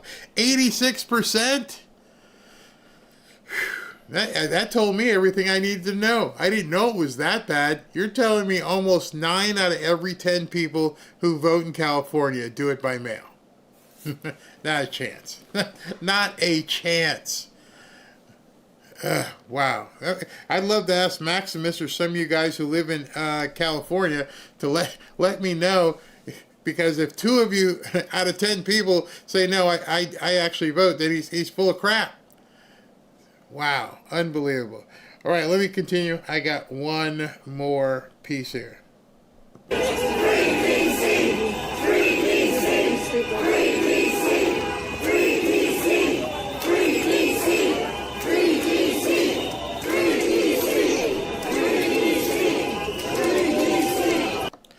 What do you notice? I hate those tweets on X where they go, what do you see? But I'll do it live. What do you see? These people are all out there protesting. Free DC, free DC. I'm looking hard. I don't see one black person. Not one. Not one. Let me see if I'll push it back a little bit and see if we can see anybody here. Hold on, let's watch. Number 1. Nope. See a lot of F Trump signs. Don't see any black people.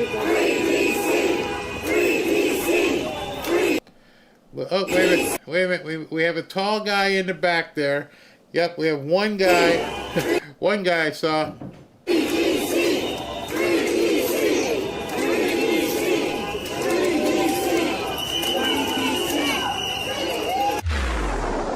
See, those are the people who are never, ever going to encounter any problem in Washington, D.C. because they don't live there. And if they do live there, they live, as the other lady said, in the bougie area. They don't live in the hood where the problems are, where the homeless are, where the drug addicts are, where the ladies of the night are. None of that happens where they live. So, it's no big deal. We don't care. None of their 3-year-old kids or grandkids got killed. It's disgusting. So they still show it to have further live coverage expected. And I know exactly what's going to happen. I'm going to go off.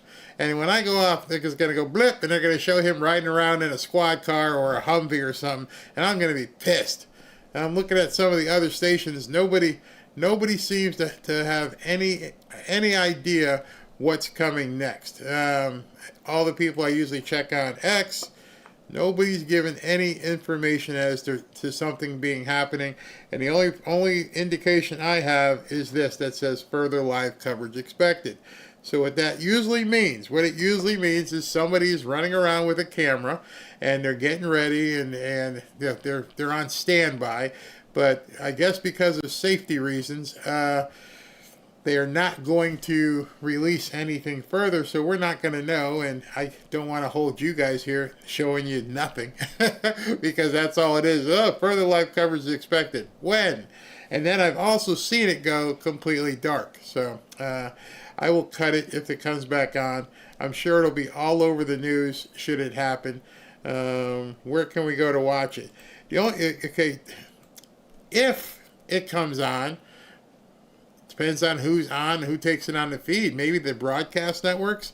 I'm not sure. Let me check and see if Fox is saying anything about it actually coming back on. See, because sometimes they put something in a box where you can see it. Let me see this. Hold on. See if they're saying anything. What's her name? Alina Habba.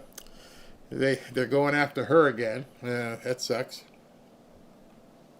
Let me see if hold on. If they have something on the bottom of their screen saying coming up soon or something, maybe we can see it. But I don't see anything on Fox News. Hold on. Let me just check. Nope, I can't.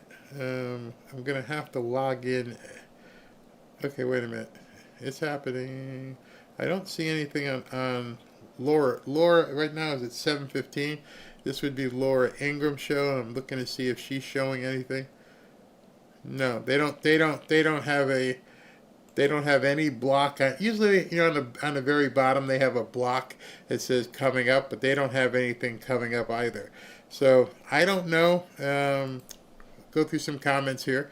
Let's see here. Fox always cuts off the good stuff. Yeah, everybody deserves to be safe regardless of color. Exactly. They show up every 4 years for the Democrat Party, screw your constituents the whole time, then call them up before the election. But still, 86% is just crazy. Democrats are doing Satan's work. Yeah, I do feel that. Trump talking to officers now? No, I don't have any coverage of that at all. He was talking to the officers earlier, almost 2 hours ago, but there is nothing live right now. Hold on, SB just sent me something. From Miss AJ. 2 years ago in Southern California, illegals busted for selling tamales they made in a tub in a backyard with roaches all around, but the non-criminals are harmless immigrants trying to make a living. Interesting. Very interesting. Hold on here. Bury the SH on the knives. Is it per each knife? Some people have ordered double, and it's been like 17 or 18. You'd have to check. Barry, this has to be the element of Secret Service, secret travel because of the crazy Democrats. I would believe that, especially going out at night.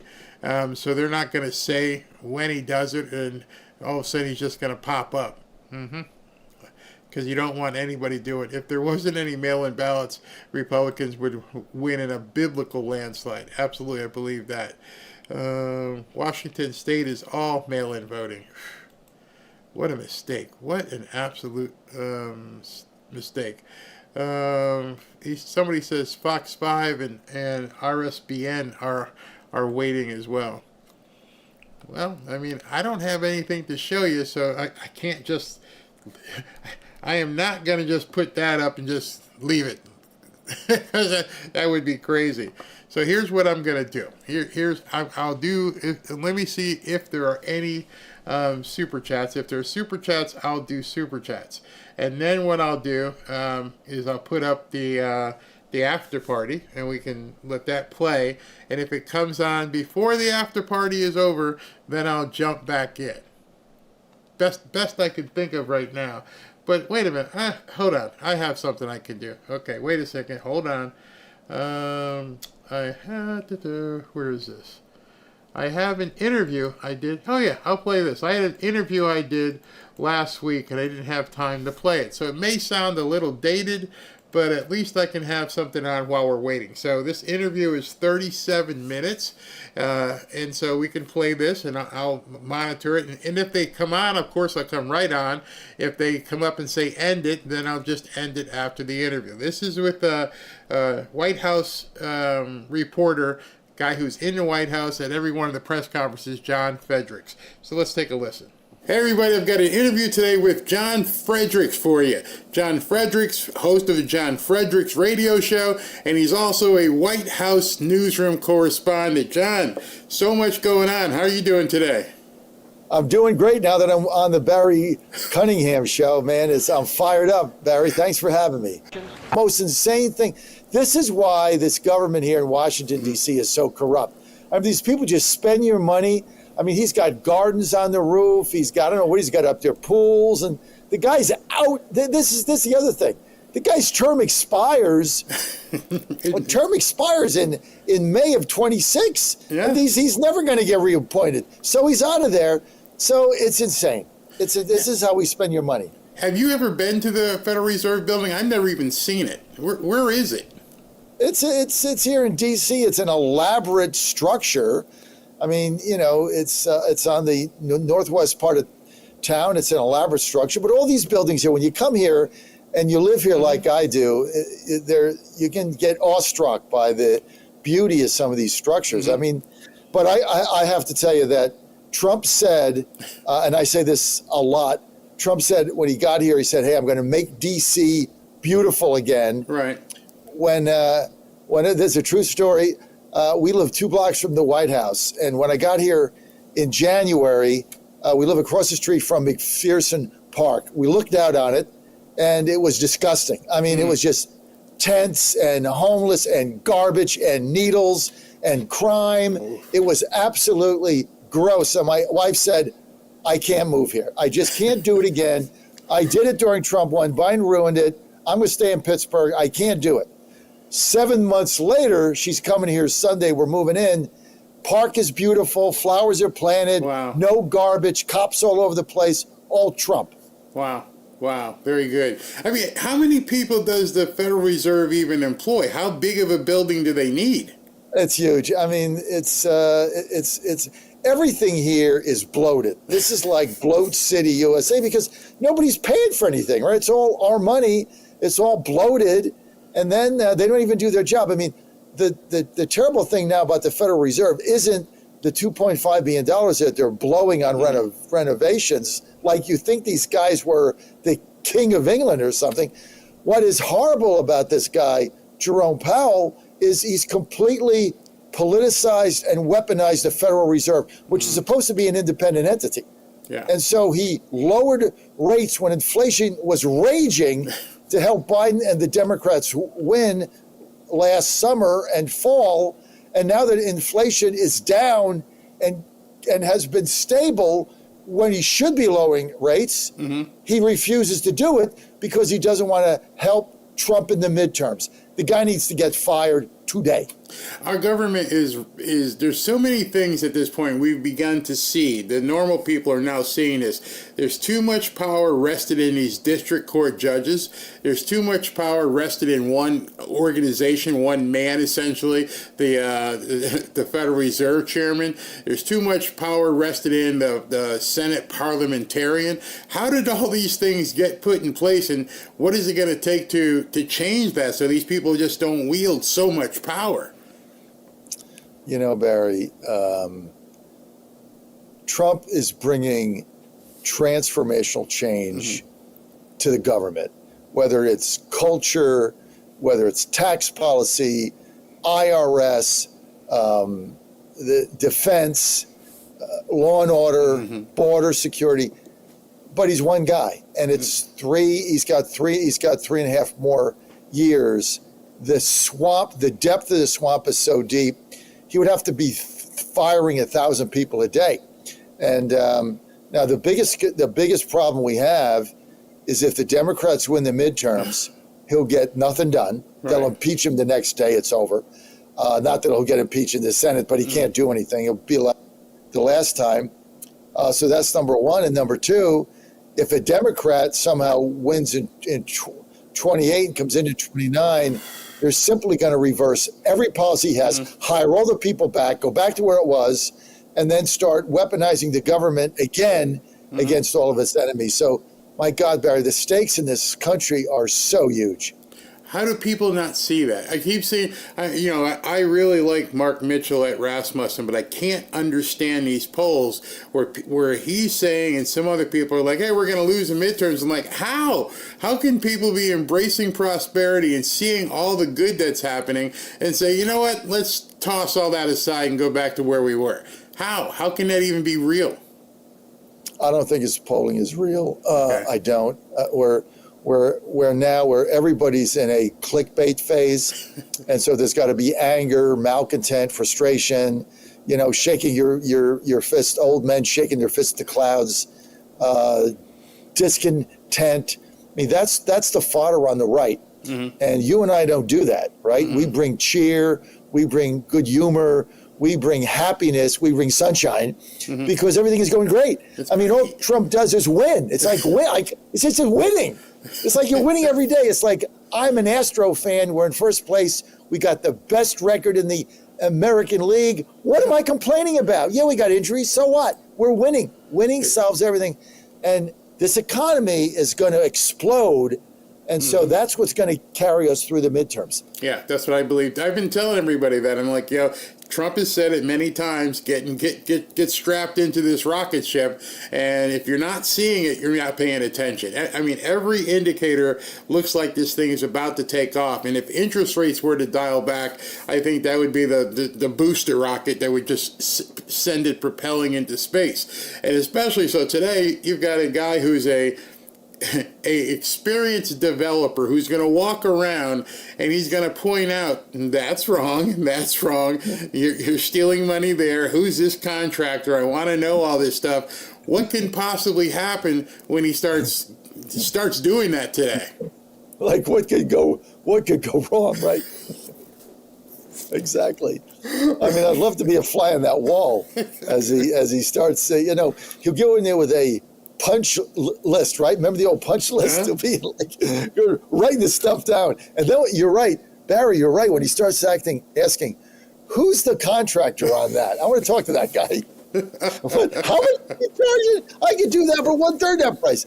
It's going to be something to bear. Whoever those contractors are probably heading out of town right now because they know he is going to go through everything with a fine-tooth comb. All right, let's change some gears to some other stuff that's obviously I need to get your feeling on what you're hearing up there. What's the temperature right now with this whole treason accusation by Tulsi? Does she have the goods?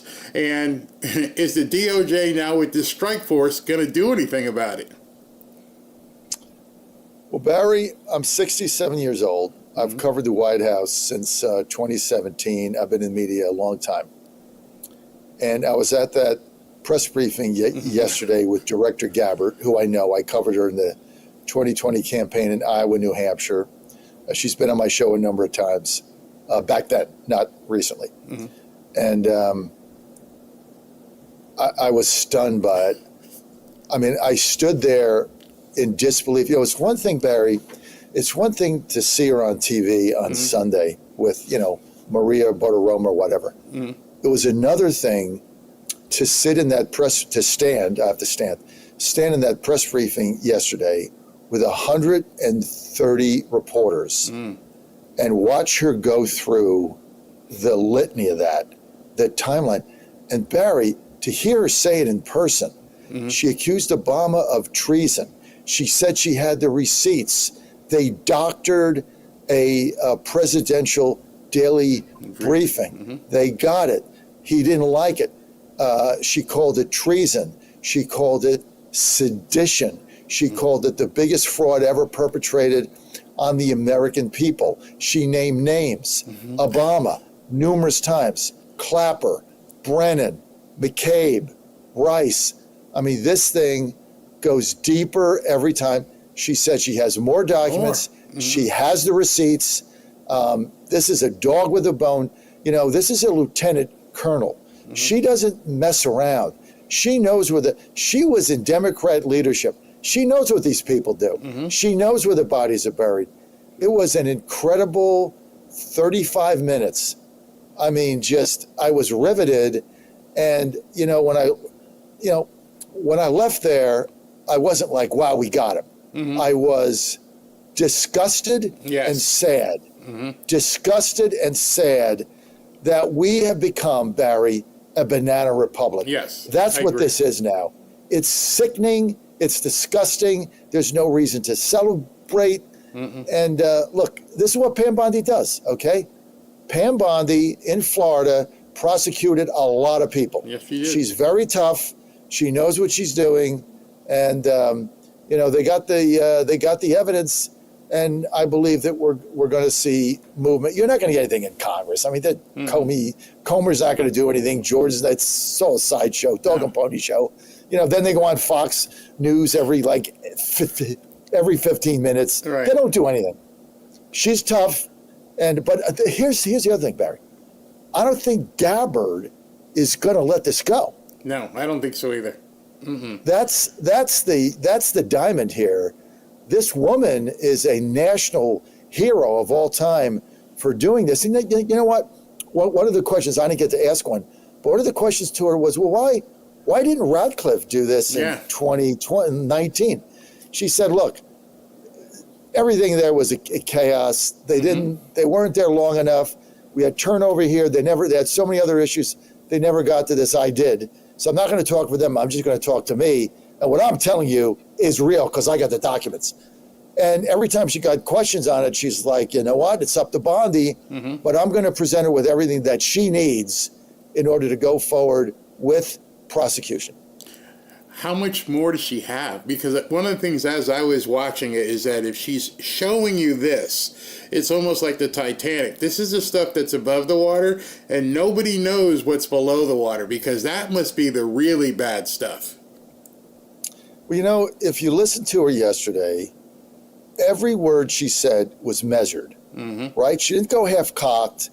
She didn't get into it with the media and any of that, although Caroline Leavitt called them out, all those clowns, those fake newsers in the first three rows that have the seats. They need to break that cabal up, I'll tell you that. But they called them out because they said, look, you got it, you knew it was fake, and then they leaked it to you and you got it out there. Now, she said that James Clapper's assistant sent an email, but it was a draft.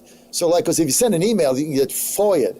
So he put this email in drafts and then called everybody up and said, go to this email account and just go to the draft. And in the draft, it said, according to Tulsi Gabbard, that POTUS, Obama, didn't like the intel briefing that exonerated Trump, collusion, Russia. They said nothing was there. He didn't like it. So he was not going to file it.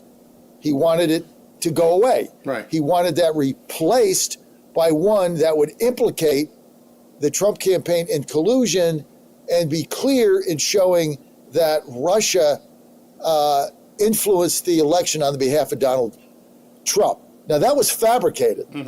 Intel people wouldn't go along with that, so they picked 5 people they knew would do it. They gave them access to the draft, and they gave Obama what they wanted. This thing was orchestrated by Obama, and then he switched out the documents. Now, that document, that daily presidential briefing, which is highly classified, well, that goes to the president-elect. So, see, Obama, when he got a preview of it, didn't want Trump to get it. Right. That's protocol. So they doctored it, and Tulsi Gabbard said right there, it was fake. They just made up another one, and the sources that they justified behind it were all discredited, and they knew that, but it was directed from Obama in order, she said, to subvert the will of the American people and basically do a coup and stop the Trump presidency. She called it an act of sedition and treasonous. I mean, Unbelievable. That's the Unbelievable. top crime in our country. So even levying that type of charge against somebody, you better have the goods. I mean, that's above murder per se. I mean, it's the biggest crime that you can put on somebody. So how did your colleagues take it? You're there. You're in that room of 130 people. Many or most of them are liberal news outlets. I watched them afterwards on their stations, and they were basically trying to run ground cover for the Obama administration. They must have been shell-shocked sitting there hearing that. They were silent and they were white. They turned pale. And I mean, they just couldn't believe it.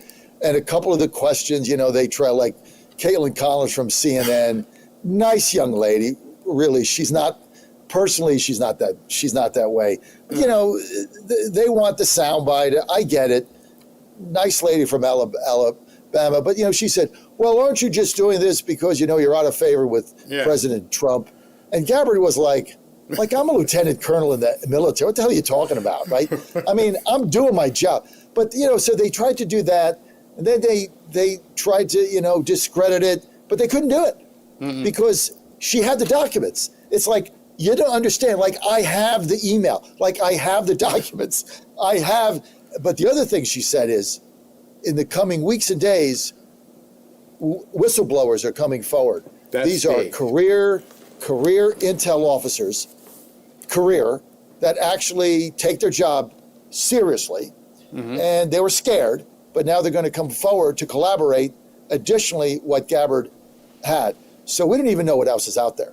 Barry, you nailed it. No one knows. No, are they whistleblowers or have they turned state's evidence? Are they trying to negotiate a better deal for themselves so they've got a chair when the music stops? Because it seems the amount of information she has, if you're going with treason, that means everybody who participated are co-conspirators. So at this point, if I was like one of the CIA agents or the analyst, I'd be looking to cut a deal. You think some of that's happening?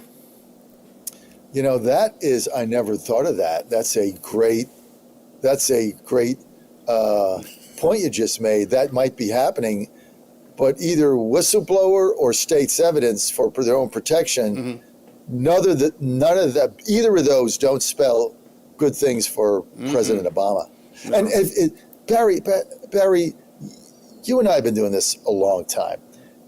I know you read Obama's statement, okay? I thought it was a very weak rebuttal. Extremely weak. Well, this is kind of below us, but, we're going to respond to it. Yeah. But then they didn't really respond to it. Was that just me, or did you also get that take? I even said that on the show. I'm like, that's it? And it wasn't even from him. It was from a spokesperson. So, if somebody accused me, the old thing is, hey, how long have you been beating your wife? No, I don't beat my wife, so that question doesn't make any sense. But he should have been right in front of a microphone right then and there. I did not do that. But you probably have to realize he's under counsel right now, and they're probably saying, keep your mouth shut, which tells you they are worried, because there was somebody else who didn't really say anything, and that was Hillary, and the stuff that she was accused of being on psychotropic drugs, and oh my goodness, what were you thinking when you were hearing that stuff? I knew it. You know what? When I heard that, I mean, it's not collaborated. I mean, it could be misinformation by the Russian government, but I was thinking, as she was saying that, I was thinking back in the campaign. I remember when she fell trying to get in the van, but the campaigns are hard. She is older. I just thought it was fatigue. But, there is reports that, she would get a little bit angry when things weren't going well. But she's always been that way. Right. So I didn't really take much stock in that. And, if she's taking tranquilizers or something, I mean, it was a tough campaign she was in. So I don't really think much of that. I'm not sure I believed it. But she does. Everybody knows that when things don't go well, she can get a little, what's the word? Animated. Yeah. Let's put it that way. That's very nice of you to say it that way. So what did you think? I don't know if you saw it, but did you see Clapper last night? He was on with Caitlin Collins, and he admitted right on the show, I lawyered up. So I found that to be very interesting. And why would he say that on national television? Because he's screwed. Yeah.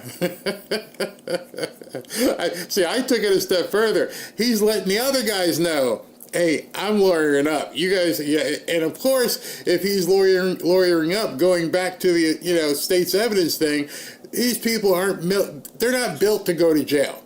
So some of these people are going to look to take deals. And I can see an older gentleman like Clapper saying, I can't do this. I tried. I did what you guys wanted me to. Now I got to turn my back on you. What do you think somebody like Clapper, could you ever see him basically turning on the other guys? Oh, yeah. I mean, I think you nailed it. These guys are older. And if they were directed to do this, I mean, Director Clapper's biggest problem is, like, after this thing, they knew it was fake. I mean, he's the one that told, according to Gabbard, allegedly, right, told his assistant to change this, put some out to get another daily press briefing that fit President Obama's narrative at the time. But he then, the next day or something, went on NBC and said, yes, there was definitely evidence of Russian collusion. Yeah. They put their thumb on the scale. I don't know the exact words, so I'm just alleging this. But he did go on NBC, and he did say that without a doubt, he thought, from what he saw, they put their thumb on the scale. Well, according to Gabbard's documents, he knew the exact opposite. So he knew what he was saying was inaccurate. Yeah. I mean, it's really bad. It's real. But beyond that, Barry, it's a sad state of affairs that this country has gotten to this point of internal corruption all over the place. Yeah. I mean, and a lot of us thought, Obama was Obama, but you never thought he was capable of that. I never thought personally he was capable of what I saw yesterday in that briefing. I didn't think he was capable of that. I mean, that basically is, like she said, he initiated and orchestrated a coup. Yes. To tank the new president coming in, to discredit him so he couldn't get anything done. And it's just, look, he got the briefing. He had to have seen it, and he didn't like what it said. So before it got to Trump, according to Gabbard, he replaced it with another one. The hell is that? So I'm gonna ask you a question, and I don't know if you've even thought of this, but looking at Obama's history, he doesn't seem like he could be the guy who could orchestrate all this, that he could even think that this stuff was possible. Have you thought or given any thought to the fact that maybe somebody was controlling him as well? No. No. Okay. No. I mean, he was president for 2 terms. Right. Those that know him, and I talked to a couple of people in the last 2 days that actually know him, said that he's got a massive ego, but he's very intelligent. I don't think he was being controlled. I think that you're in there for 2 terms, you win in basically 2 landslides, or pretty comfortably, maybe not a landslide, but you win comfortably. And I just think that he thought that he was above anything, that he could get away with it. But I don't know what's going through your mind. I mean, you're president for 8 years. I mean, you know the protocol, you know the procedure, and you're having a transition of power. And, during that period, I mean, he met with President Trump, and they were very cordial. Remember, he was the guy that called Hillary Clinton up that night in 2016, very late at night, and said, you need to concede. You need to call up the president-elect right now. She didn't do it to the following day because she was upset. So maybe that ties in to find upset. Had a few drinks, I don't know, but had a few tranquilizers. We're all speculating. But, it seemed like from what was reported in the news that he was doing the right thing. Now we find this out, and it's just stunning. Stunning. Sad. It's Barry, it's sad and it's sick. Yeah, very sick. And what's sicker to me is that there are so many Democrats who there's nothing we can say to them. Some of these people, like I keep saying, they're never coming back. In fact, if it was something that he did against Trump, many of them are probably okay with it because they viewed him as Hitler and a fascist and a Nazi and a racist and everything else. So they're okay with it. How do we fix America?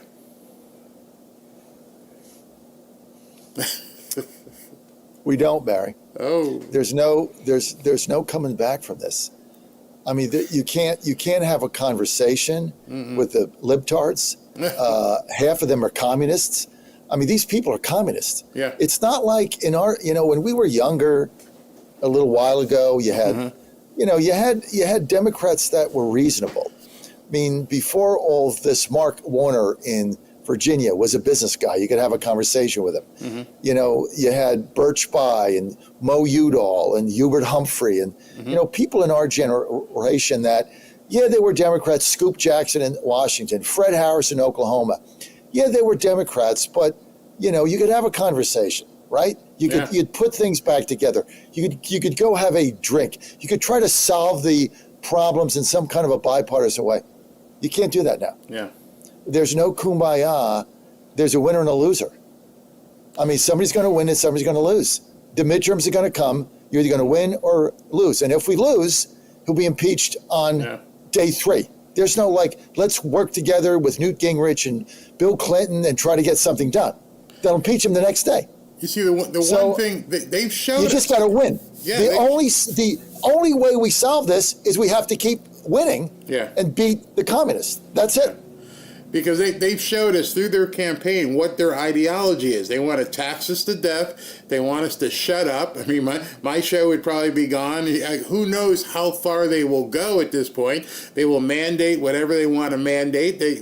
We've seen it. We've seen the movie. So I don't understand how people could embrace that, knowing exactly what road they'll take. All these companies that are working with Trump, they got to go wherever the wind blows, you know. So it would be awful, and I just don't understand how people are embracing it. It scares me that you say that, because I always wanted to know from people who are up in Washington if they feel the same way we do, looking in, like, you know, there is no talking to these people. You know, having been a former athlete, I know after a game I could shake somebody's hand and, you know, we can go meet and have a beer or something.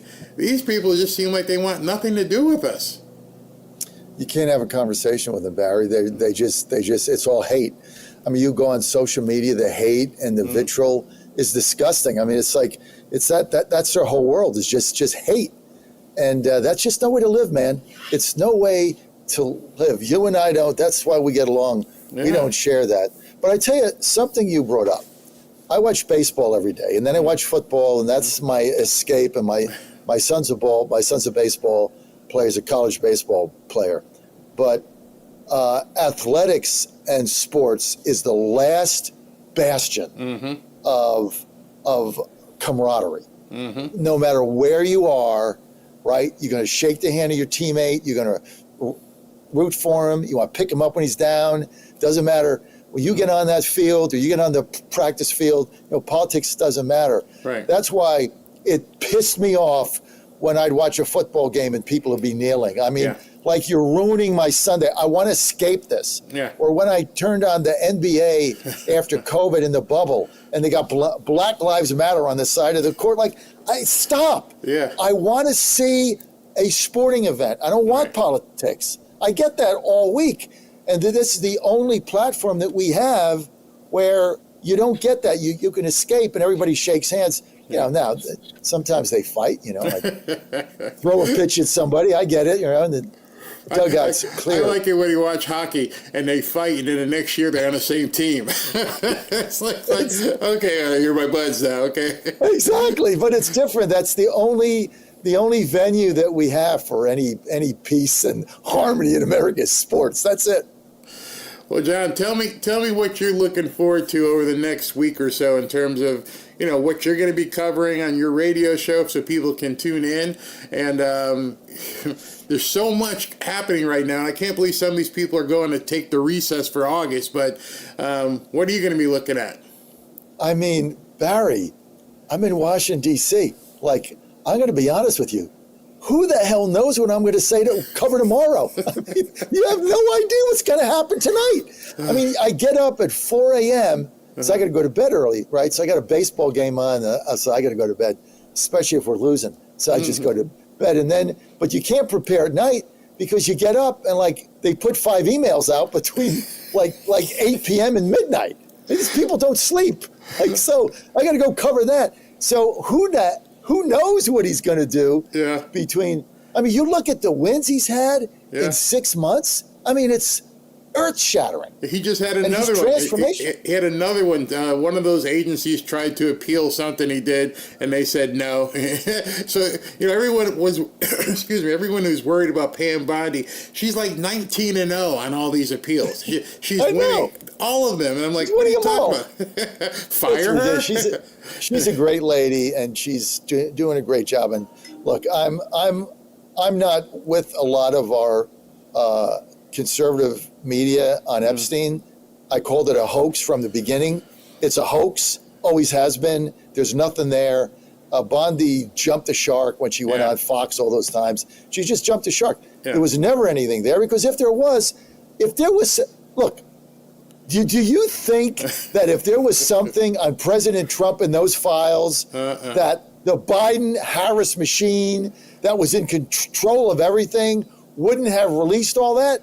Of course they would have. John, There's nothing there. I went through the entire litany. I said they sued him. They tried to take his property. They tried to put all of his friends in jail. They did this. They did this. They did this. Somebody shot him. And in none of that time did anybody. I mean, they went all the way back to the Stormy Daniels stuff. But no, they didn't mention anything with Epstein. So what are we talking about? I mean, I 100% believe you, and that's what I think too. People get pissed at me because I'm not Epstein. I'm calling these people Epsteiniacs at this point because I don't know if the clicks mean that much. You mind if I steal that? Can I steal that? Yes, you may. I'm going to give you credit though. Epsteiniacs by Barry Cunningham. I'm going to say that tomorrow. Because they are. That's good, Barry. Yeah. All right, John. I got to get out of here, and you got to get to work. So. Thank you very much for coming on. Do I have time to ask you one question? Please. All right. Give me your picks. Who's going to be in the 2025 World Series Baseball AL/NL? Who is it? Well, my heart is going to always be with the Boston Red Sox. I have to be with the Red Sox. In the National, well, I think they're still in the National League. The Astros are in the National League, right? No, American League. Well, then I think Red Sox and Astros for the American League Championship, and I think the Dodgers are going to be just too much for everybody. All right, Dodgers. So you're picking Dodgers, Sox. I'm picking Astros, Milwaukee Brewers. We'll see what happens. Yeah. Wow. Great pitching. Barry, thanks for having me, man. It's always so much fun. Wait, I got to ask you now. What about football? Oh God! The camps just opened up. You know, see, I won't let me not poke you on National Football League because that's I'm a college guy and I'm about to put my banner for Notre Dame up there because it's football season, and my hopes are always up for Notre Dame. So who are you looking at in college football? I tell you what, that's very interesting. I think Notre Dame might be the sleeper in this thing. I absolutely think they might be the sleeper. You also have to look at UCLA. Mm-hmm. They got a lot of good players. They signed a lot of good players. With the portal and everything changing, it's crazy. It's all about money. Yeah, I know it's a lot of money, but we'll see what happens. But look, NFL. I'm a Titans fan. We are pathetic. Maybe we'll win 5 games. I mean, it's just you don't have a quarterback anymore. We don't have it. We ain't got nothing. But we got a new $2 billion stadium that taxpayers in Nashville paid $1 billion for. So the owner, Amy Adams, astute lady, how you get $1 billion in taxpayers' money and your team stinks is beyond me. But she was able to do that. But if I had to pick the team. The 2 teams that I think to watch, I really think the Lions are going to be very, very tough this season. I like the Lions, and I like Washington. I like Washington. That Jaden Daniels is the guy's like he's unbelievable. Yeah. He's only going to get better. They bolstered their defense, so that's who I like. In the AFC, I mean, it's wide open. Buffalo, Kansas City. Ravens, Bengals, Baltimore, who knows? Yeah, Ravens. This is Lamar's last shot. He doesn't get it. I think they'll move on from him. I agree with that. The other team I'm going to watch is I think Aaron Rodgers might have one more season in him. If he does, Pittsburgh Steelers have got a shot. They got a shot because that defense is suffocating. With Watt in there and them and their offense, they just didn't have a quarterback. Yeah. If Rodgers has just one more season, he could maybe they get somewhere. John, thank you very, very much. Have a great weekend as well. Be safe up there in Washington. And your wife's coming up this weekend, right? You said? Then it's a final move. We're in Pittsburgh. She came here in January. She looked out the window. She's like, "No way, I can't live here. You can come back in the weekends. No way." But now, Trump has made Washington, D.C. beautiful again. Yeah. And now she's moving here on Sunday. Plus, I get my cat back. Life is back to normal. I get my cat. Are you building a studio in your house? Or you're going to have a studio? I got an office here. I got a studio, right? That is, my commute to my studio in an office building is exactly 100 feet. Oh, wow. Very nice. Very nice. So I'm here now. I stayed in my studio, Barry, just for you. I'm going to come up and visit you. You should. We'd have fun. Do a show. All right, John, thank you very much for your time today. Thank you, Barry. All right, so haven't seen anything yet. It still says further live coverage. I have no idea.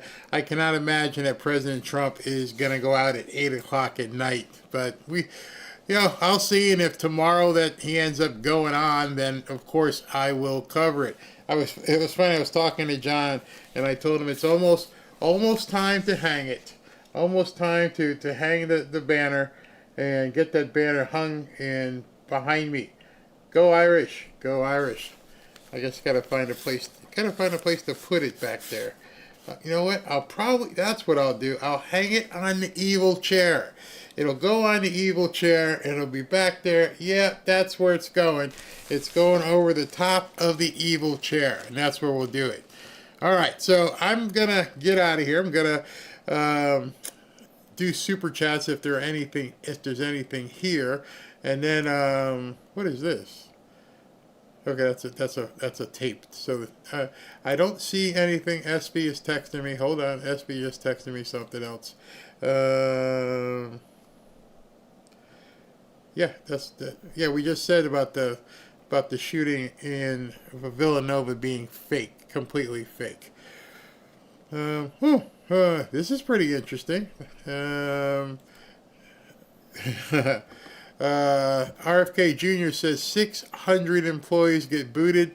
The CDC is bracing for one of the largest staffing cuts in its history, with more than 600 employees now slated for termination under the leadership of Health Secretary RFK Jr. The layoffs, part of a broader restructuring across the Department of Health and Human Services, traced back to April 1, 2025, when notices went out warning of sweeping cuts aimed at saving $175 billion. Good gosh, that's a lot of ducats. While a court ruling has temporarily protected some staff positions, ABC reports the majority of the downsizing is indeed moving forward. Supporters of the cuts argue that CDC has lost its credibility in recent years. At least, you tell me 600 people represents $175 billion? Must be a whole lot more cuts coming than that. Must be a whole lot more cuts coming for $175 billion. That's just an absolute metric S-ton of money being spent. That's absolutely crazy when you think about it. All right, so let me refresh here and do this. Waiting for it to refresh. Hold on. I wanted to see President Trump riding around in a Humvee. I really did. I really thought it would have been really cool to see Trump riding around in a Humvee. Didn't get to see it. That sucks. But I have to understand his safety. They may have done it, and we might see some additional clips on it later. That might be possible. Yeah, it might be possible. But I don't want to. What the heck was that? Oh, hold on. 1 second. I hit the button and I could hear myself in my headset, and I was like, that's going to drive me crazy. All right, so let's do... hold on. Okay, we're ready to go. All right. Let's cut to it. All right. White House hamburger or store pizza? Would you eat either one? I'd eat the White House hamburger. I definitely would eat the White House hamburger. I'm not even a big beef eater, but I'd eat the White House hamburger. I don't want the store pizza. I want to be able to say, I had a White House hamburger cooked by the chef inside the White House. That's definitely what I would want to eat. Mamma Mia, that could very possibly bite him in the butt. Captain Danny Barrow, hold the line, Patriots. Neo, God bless you, fanfare team. You do so much to share truth. and keeping MAGA family strong. Thank you all. Looking forward to movie night. I guess we'll do that tomorrow. No, tomorrow's Friday. One show on Friday. Wiener tapes coming to light. Oh, that would be quite sick. Oh, wait a minute. There's another one up here. I didn't see this. And who's this from? Gasworks. Thank you very, very much. President Trump kicking butt, cleaning house, literally Bondi winning. Yes, absolutely. Thank you, brother. Or ma'am. I'm not really sure if it's a man or a woman, but thank you very much nonetheless. SB, what else you got here? Huh? Are you serious? SB sends me, here's another protest. Black Lives Matter protesters chanting in Washington, D.C. tonight. Do they realize how many black lives Trump has saved over the last 8 days? Oh my gosh. It's just too much to think about. These people have gone bat poop crazy. Absolutely bat poop crazy. They make no sense whatsoever. Man, nuts. Absolutely nuts. I can't stand their insanity. Their complete insanity, what they're doing. The reason why I had John Rich on, because I felt before we closed that maybe I would catch him. He's supposed to be debuting his new song tonight, live on X. Oh, wait a second. Here he comes. Let's take a listen before we go. Stream starting soon. Hopefully this isn't going to be anything of a copyrighted nature. Hold on 1 second. Let's see what we can do here.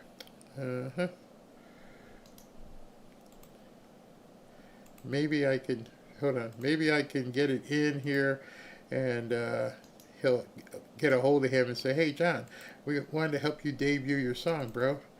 And let's see what we got here. All right.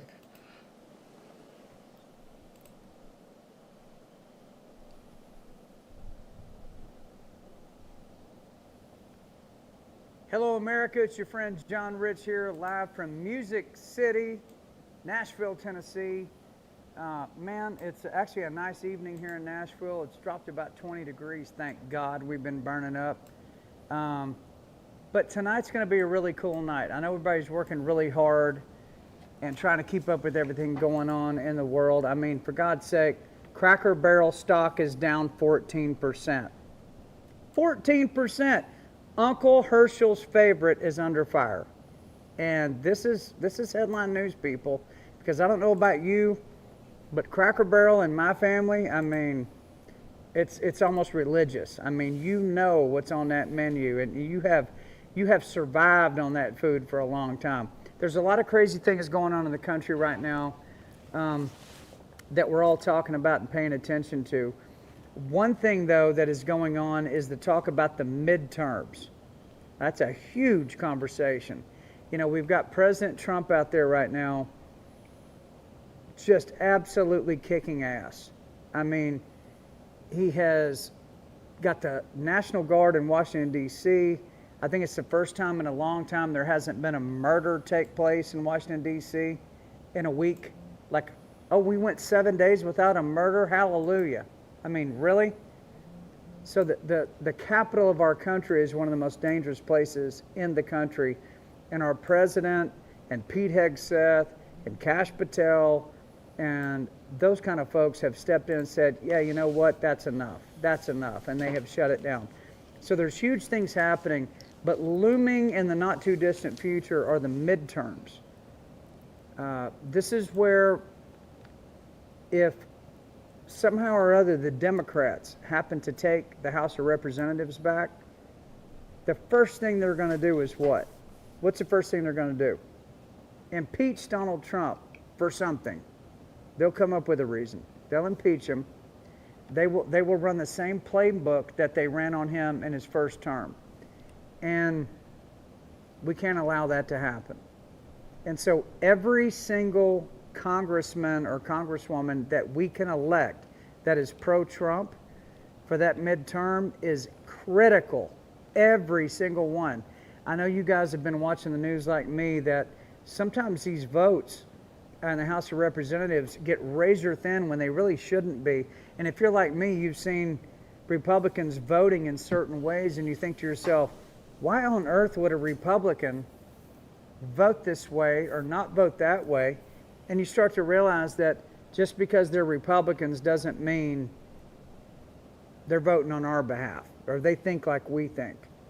And I think that is one thing about the Republican Party that I actually think is a good thing, that we'll hold our own people accountable, whereas the Democrats move in a block. They don't care. They'll just move like zombies, all towards the same target.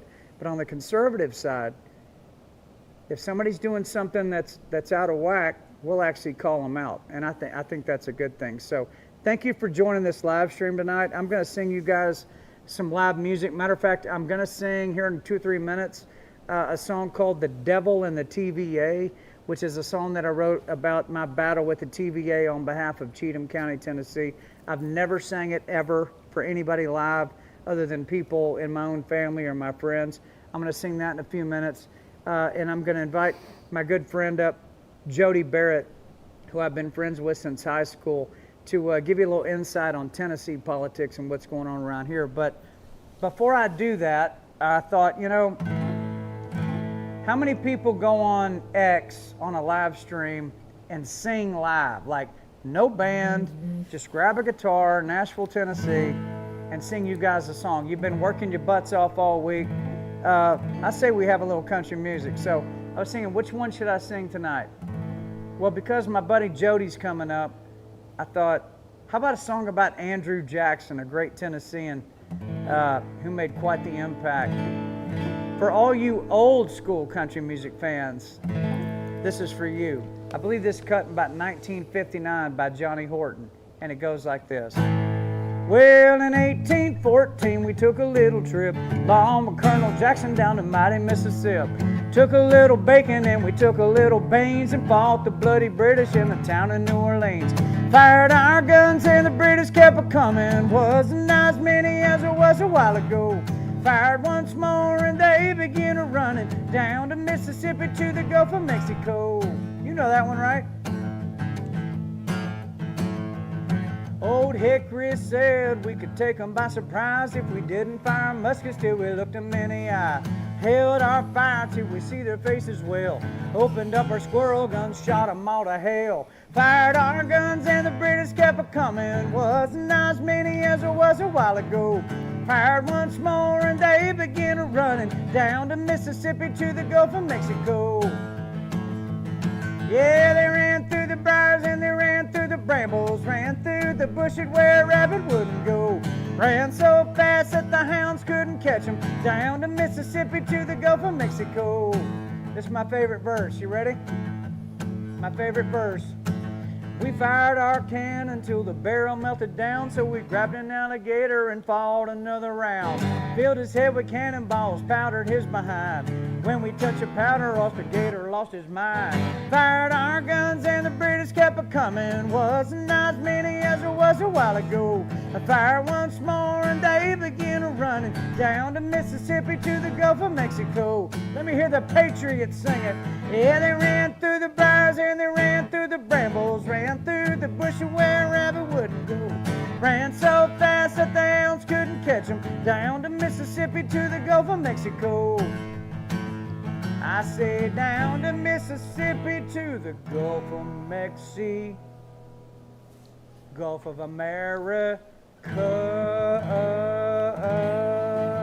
We gotta change the lyrics of that song, gotta update it. Thank you, Donald Trump, Gulf of America. Are you having a good time out there tonight on X, on social media? Hope everybody is home and chilling out after a hard day's work. Feel free to hit that repost on this. We're going to have a really interesting conversation tonight. I'm going to sing a couple of more songs, one in particular that I want you to hear about the Tennessee Valley Authority. And I hope Tennessee Valley Authority, by the way, is also watching tonight. They probably are. They're going to hate it. And I'm going to be so happy knowing that they hate it. I'm not a big fan of them, and you're going to find out why very soon. The reason I played that first song about Andrew Jackson, Battle of New Orleans, is because the guy I'm about to bring into this camera frame, I have known since I was a senior in high school. And he has always been the exact same solid guy that I met when I was a kid. You know, a lot of people change. When they grow up, they become men and women, they change a lot. This guy just never changed. He just got better. He just got more solid behind the way he was when I was a kid, when I met him. And he's now running for District 7, U.S. Congress, filling in the seat that Mark Green just vacated. It's a really big deal, and we talked about that midterm, how important that is, that you have to have people that will vote the conscience of their constituents. They've got to talk like us. They basically have to do what we would do if we were sitting in the room at the time it was happening. They push the button that we would push. That's what representative means. So I invited him over here to my house tonight here in Nashville, just to have a conversation about what's going on in the country. And yes, we are going to talk about Cracker Barrel, because I'm a little upset about that, to be honest with you. A Bud Light moment for Cracker Barrel? Come on, Uncle Herschel's favorite. How do we get rid of that? You can't get rid of Uncle Herschel's favorite. I bet they turned it around. Their stock is down 14% today. We'll see what happens. Okay, welcome to the live stream right here at my house. A man I've known since I was a kid, 17 years old, and one of the most solid individuals, family man, patriot that I've ever known in my life. Consider him to be a lifelong friend. 17 to 51, which is where I'm at now. I can't believe I'm saying that. That's how long we've been friends. Folks, welcome Jody Barrett to the camera. Come on in, Jody. How you doing, sir? All right, my man. How are you? I'm great, brother. Good to be with you. Have a seat. Welcome to the house. Well, thanks for having me. Of course. You know, hello, America. Good evening, America. Yeah, right? We've known each other a long time. Yes, sir. Very long time. A lot of people are out there attacking you right now. You know, a lot of people with big money behind them, and not good big money. You know, like people that supported things that you and I don't support. So I thought it'd be good, even though a lot of people watching right now aren't in District 7. If you win a congressional seat, that does impact the whole country. I mean, sure, we've seen bills in the past couple of years that did hinge on sometimes 1, 2, or 3 votes. Yeah. So, yeah, it's the margins are razor thin right now in Congress with the resignations that we have with Mark Green resigning.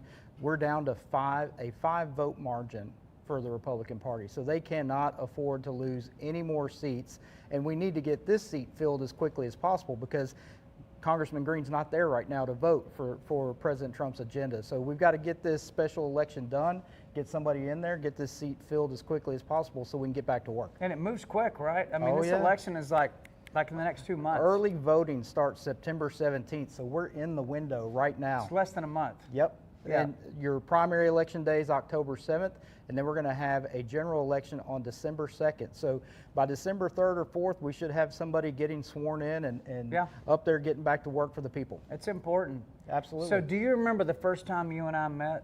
I do, actually. So from your perspective, what did that look like? Yeah, so first day of school, my senior year at Dixon County High School, right?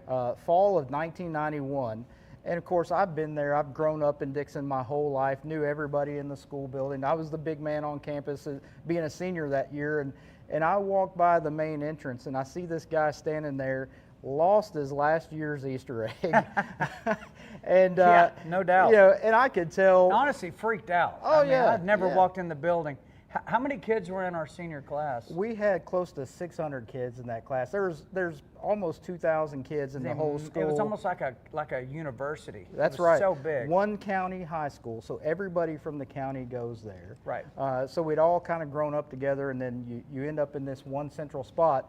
And so it's easy to tell when you see somebody that stands out that you know, even then with the pressed Wrangler jeans and the cowboy boots and the whole 9 yards, and going, well, he ain't from around here.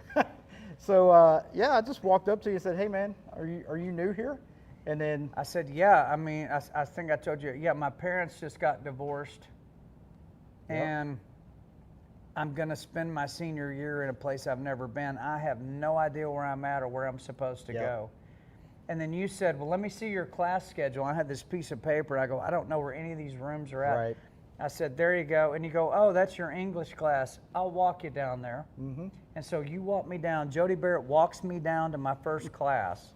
Yep. And then says, when's your lunch period? I said, looked at the paper again. He goes, I've got the same lunch period as that. He said, come find me during lunch, or I'll come find you.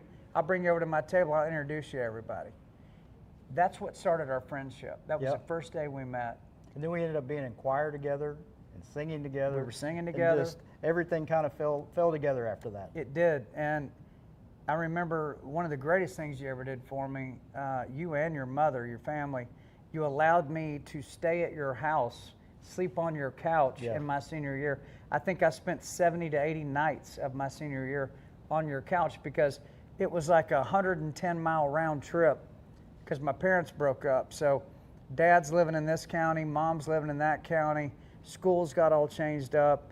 And short of this guy offering me a couch and allowing me to go there, I don't know that I would have graduated, to be honest. It was very brutal for me. So our friendship was forged in a very real way. And, and you look up all these years later, and here we are. Yeah, I know. And look, and we made it through all the transition of growing up and being silly young kids, and now here we are as adults with big roles to play in this state and our country. And you know, I've been pleased to be able to work together with you on a lot of big stuff. And I think this is going to be a segue to a bigger pairing between the two of us. Well, you make a good point about working together. Yeah. You know, I've been asked to run for a lot of political offices, and I know you know that. Yes. I mean, I've been asked to run for governor of this state. I've been asked to run for District 7, the one you're running for, and other things. And thanks for not running against me. Well, you know, I think with guys like you running, with you running, I don't need to run, because if you win, I know that you vote like I would vote. That's right. You would actually hold the line exactly how I would hold it. If I didn't think that about you, I might have to reconsider that. But I feel comfortable knowing you're there. But I think it's important for everybody watching this live stream. Number one, if you're watching this is a very unique conversation happening right now. Nowhere else on X is this happening, okay? Hit that repost button. I want your followers to also see this. And here's the thing. Citizens working hand in hand with honest politicians can get a lot of things done. Well, it's true when it comes to you. Well, thank you. I know for a fact that the only reason that you ran for even state representative, you had to hold your nose and do that. That's you right. were trying to find somebody else to run for the seat you currently occupy. Yeah, I mean, I tell people now, like, look, I didn't even want the seat that I'm holding currently, much less to go to D.C. and have to get in the middle of that fight up there.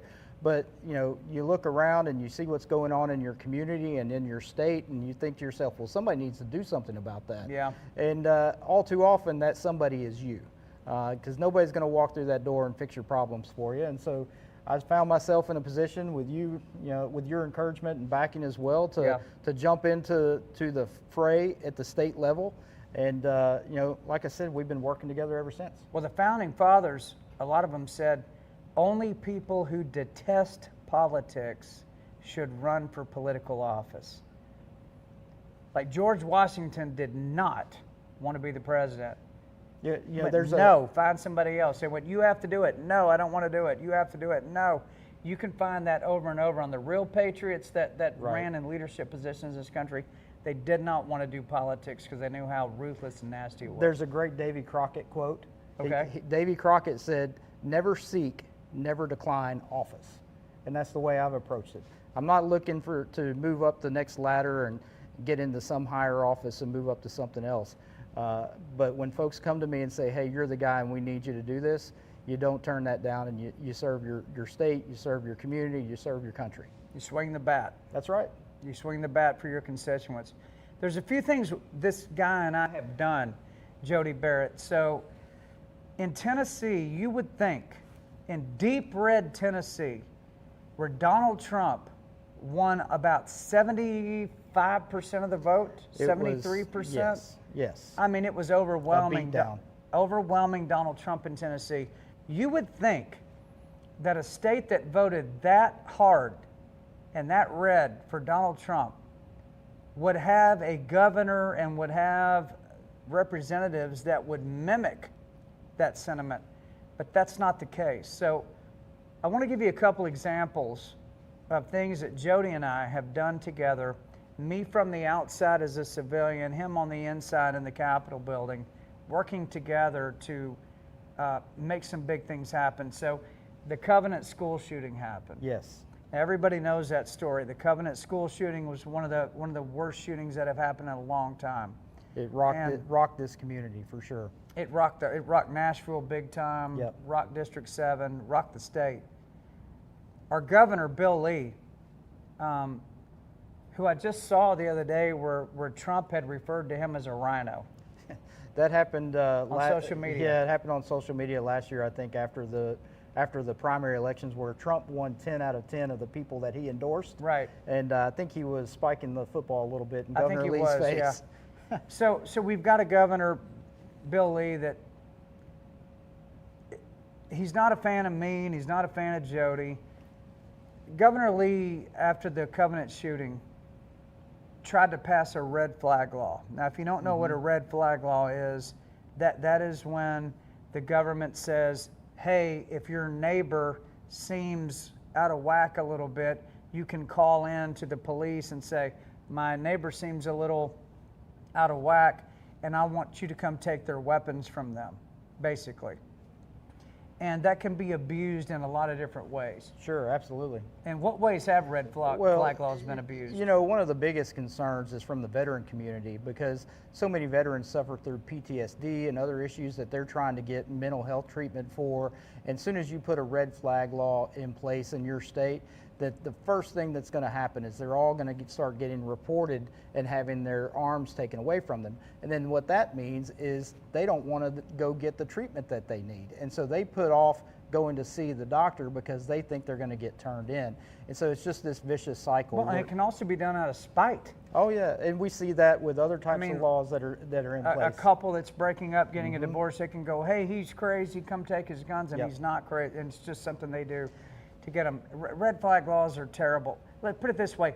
Lindsey Graham is for red flag laws. That should tell you all you need to know. Lindsey Graham is Mr. Red Flag Law. Right. So is John Cornyn. All the rhinos love red flag laws.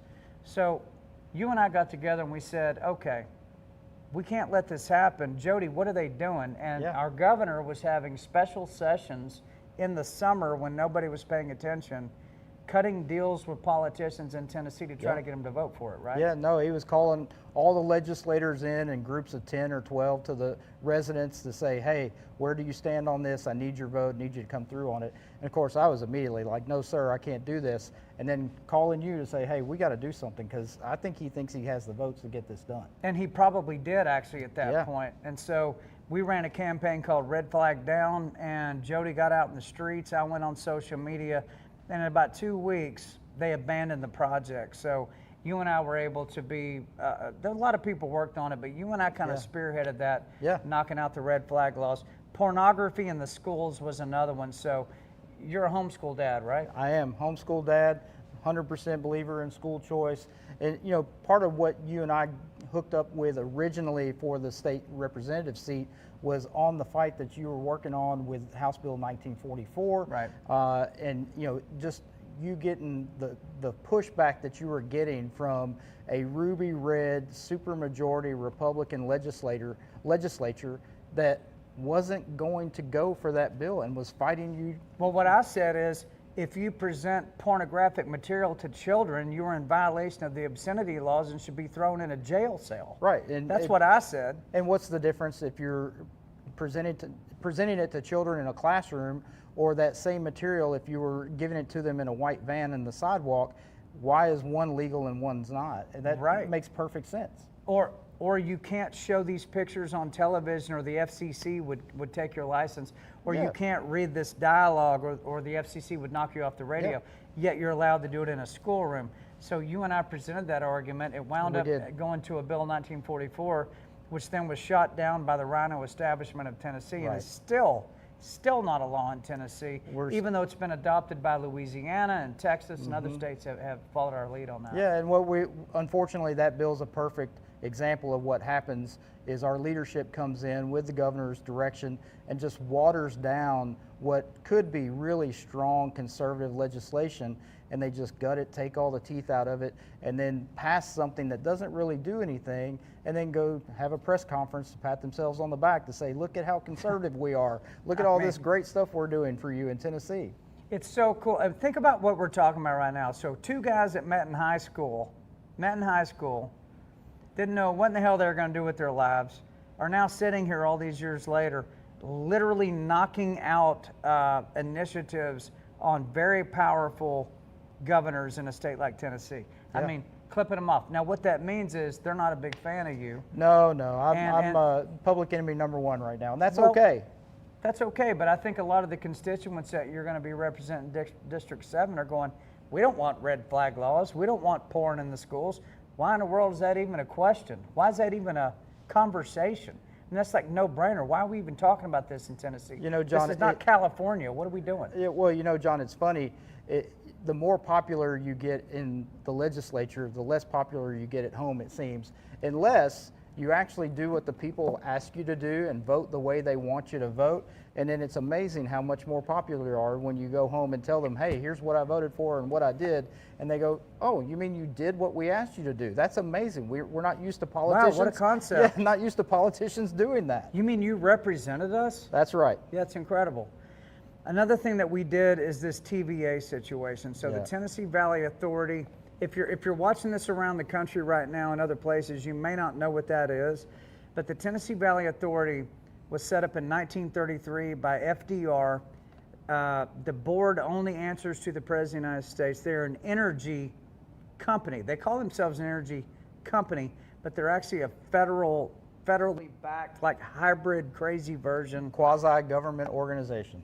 Yep. It's really hard to pin down even how to define the TVA, but I told you about what was going on in Cheatham County. Now, Cheatham County is going to be one of the counties in District 7 that you would be representing. That's right.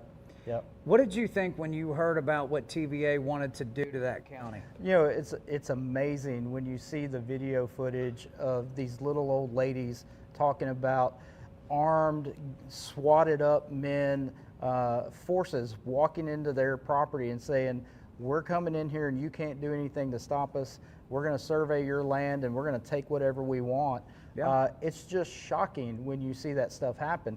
And so I reached out to you because I wanted you to kind of know the bigger picture. Like, it's a huge deal in Cheatham County. The folks there did not want this methane plant there. But you go 2 counties over to Humphreys County where TVA shut down the most efficient, highest output producing coal-fired plant they had in their whole network. And who told them to do that? Oh, that's Barack Obama and Joe Biden. Yep. Right. So Barack Obama killed the biggest coal-fired plant in all of TVA. Killed about 260 jobs overnight. Yeah. Smoked those counties. Yeah, which makes like the city of New Johnsonville in western Humphreys County just like a ghost town. It's a ghost town. They lost their grocery stores. They lost their gas stations. They barely hung on to one other plant that's there.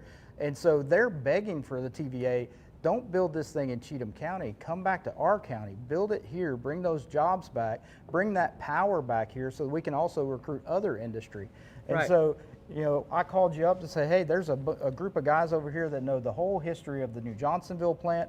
Come out. We're going to put you on a boat. We're going to ride you over on the Tennessee River to see the New Johnsonville site. And man, that was a great informational session for you, which led to all the stuff that you needed to know in order to make pass that information along. I mean, we went to war with the TVA. Yeah, you and I went to war with a company. I mean, I don't know what to call them.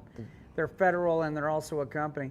But we went to war with them for about 2.5 months and were able to push them out of Cheatham County. Absolutely unbelievable. I was working arm in arm with you, with mayors of the counties and the state legislature, like people that were trying to maneuver this thing around. And ultimately Donald Trump came into play on this, and Secretary Rollins of the USDA came into play, and they agreed with Jody.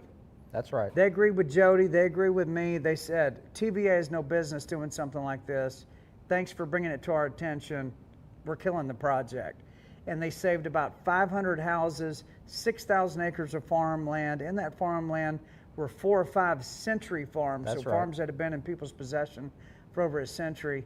And so thank you for helping us with that, Jody. I mean, the people of Cheatham County need to know that me and this man were arm in arm the whole time. And I actually wrote a song about the TVA. I know you did. I'm excited to hear this. Well, so I wrote this song, and again, if you're watching this live stream right now on X, just hit repost, because I'm about to sing a song that I'm going to release next week, and there's a very good chance that this is the most #1 downloaded song a few days after that. I think it's coming. This is a song about our experience with TVA. This is a song on behalf of the people of Cheatham County and all the people that have been brutalized by the TVA since 1933. There was an old lady named Miss Nicholson, and the TVA showed up on her property, 12 vehicles deep, loaded guns, bulletproof vests. She's suffering from dementia, and they say, "We're coming on your land to do destructive testing." And she's standing there going, "Who are these people? Who are you people?" She has no idea what's going on. Next door neighbor has the forethought to grab a camera, runs out there in the yard, starts filming what the TVA is doing. And Miss Nicholson looks in that camera, and for about 5 or 6 seconds, the old lady snapped out of her dementia, and she looked right into that camera lens, and she said, "You think you own something? You don't own nothing." Just like that. And it was one of the most startling things I've ever heard someone say, because it was so spot on. Meaning, my family's been here 100 plus years. You think you'd own something after 100 plus years, but you know what? You only own it as long as these people say you own it. And so that struck me in such a deep way that I wanted to fight for those people. And I wanted to run the TVA out of that county. And thanks to Jody and a lot of citizens in Cheatham County, we did run them out. The TVA sent a man to my house, this very room right here, to have a chat with me. They didn't like what I was saying about them on social media. Poor old TVA only made $13.2 billion last year, God bless them. Wonder how they bought any Christmas presents for their kids. Give me a break. They call me and say, "Hey, our Senior Vice President of Government Relations," what a title, "would like to speak with you." I said, "Oh, please send him over, ASAP." And so he came over to my house, and he sat right here in this room. And I told him, I said, "You get the hell out of Cheatham County within the next 2 weeks, or I'm going to write a song that compares the TVA to the devil. And I'm going to have millions of Americans singing along to that song. You understand what I'm telling you?" And he looked at me, and I don't think he really got it. I don't think he thought I was serious, Jody. I don't think he understands what happens when the people come together. Correct. And so they didn't back out in those 2 weeks. They didn't back out in those 2 months. It took Donald Trump and Secretary Rollins and all the people of Cheatham County and Jody Barrett and myself to shove the TVA out. So he didn't hold up to his end of the deal. This song comes out next week, full-blown video. The whole thing is shot in Cheatham County. I cannot wait for you guys to hear this. Literally 7 days from today, you'll hear this. So Jody, this is the first time I've ever sang this to a live audience. I'm excited. Can't wait. So the chorus of this song, "The Devil in the TVA," the very first line in the chorus is Miss Nicholson's statement, "You think you own something, but you don't own nothing." Here we go. Hit that repost, because this ain't ever been heard before. Here we go.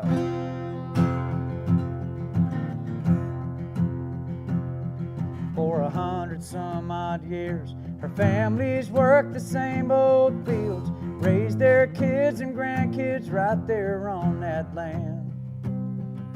Saw the storms flood their ground, watched their crops die in the drought, Stared the Great Depression down and never ran.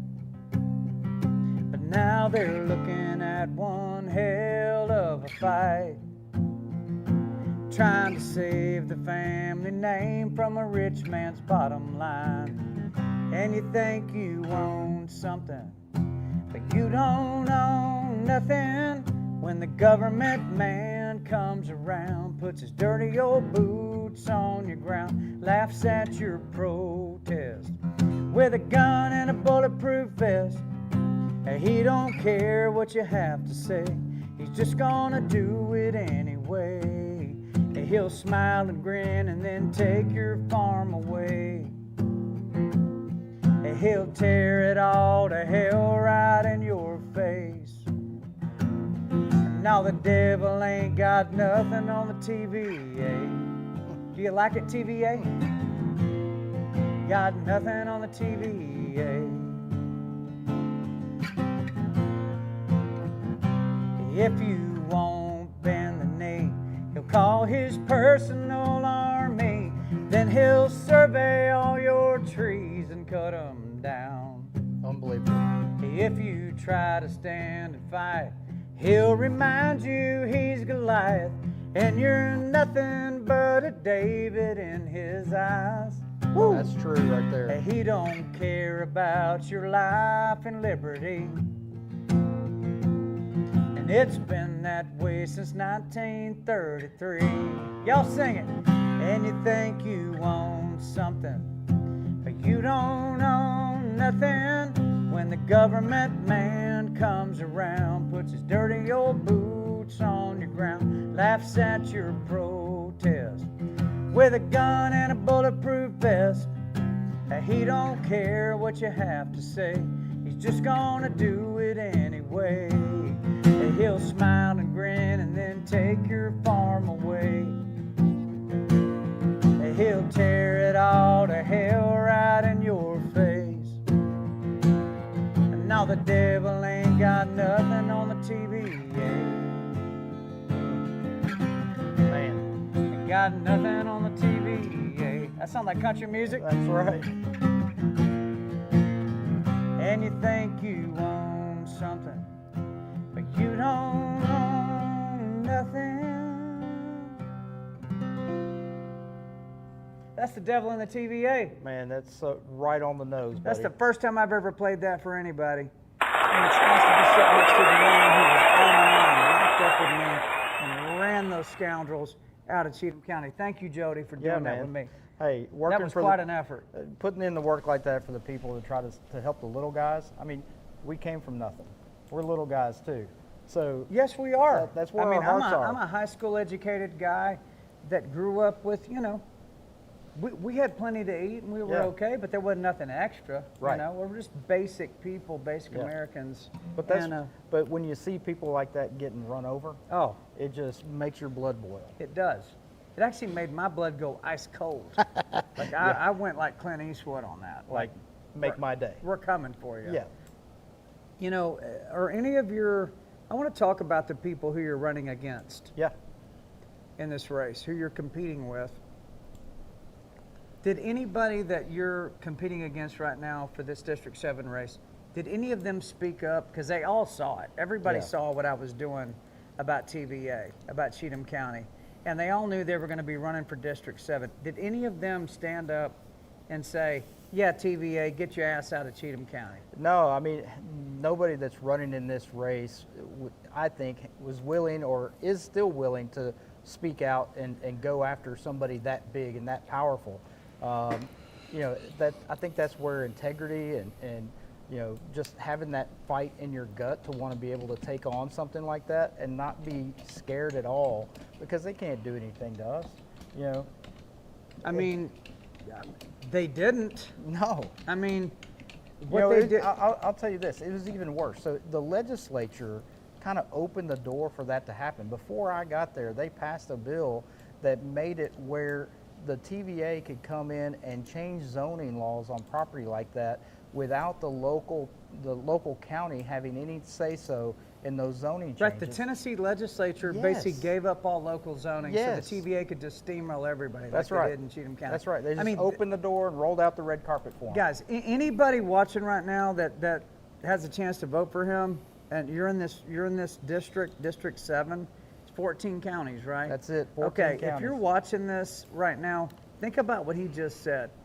The Tennessee state legislature made it okay for the TVA to come into your county and take your farmland and roll over you and totally disregard the Fourth Amendment. Show up with guns, bulletproof vests, say, I'm coming on your property, I'm going to tear it all to hell, then I'm going to drag you to court, then I'm going to condemn your land, then I'm going to offer you 5 to 10 cents on the dollar for it, and there's not a damn thing you can do about it. Now, there should have been a firewall put up by our governor, by our legislature, that no, TVA, you cannot do that.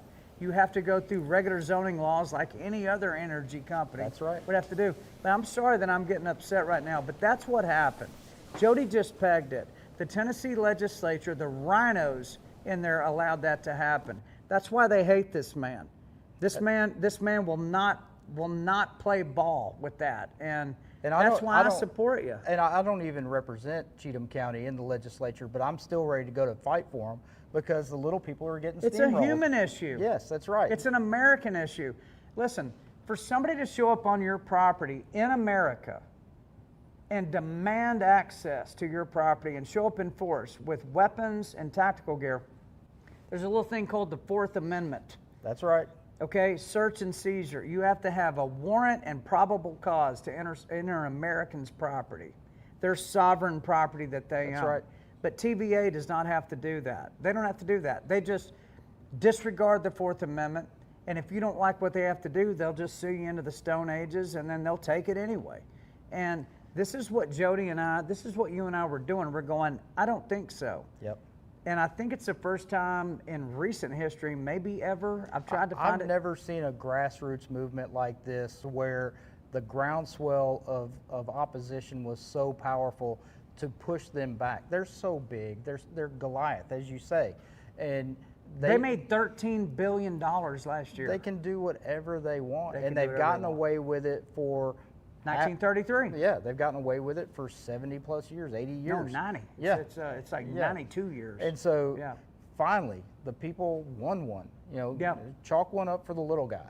Yeah, and you were in that mix, and you were helping, again, citizen and guy that has an office are sitting there behind the scenes going, how do we stop this stuff? Right. So that's why I want to do this live stream. I wanted to do this live stream because some of your opponents are well funded by people who absolutely hate Donald Trump. So listen, there's a group out there called Club for Growth.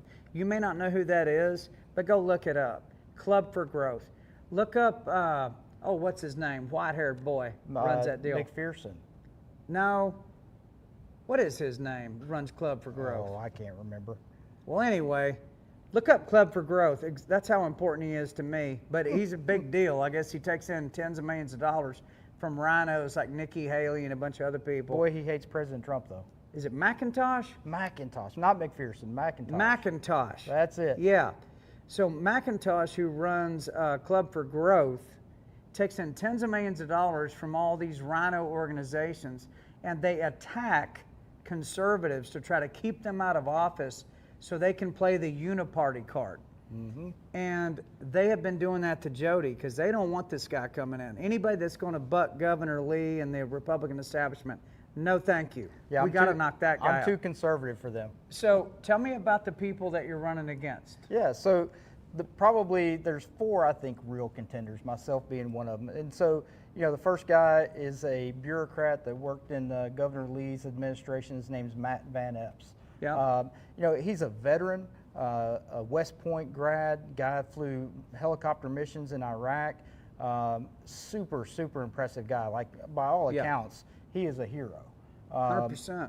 And so the issue, though, is he worked for Governor Lee. Like his what did he do for Governor Lee? Well, he started out in working with Veteran Services, which that's around the time that the Biden administration says we're going to kick all of these people out of the National Guard if they don't take the jab.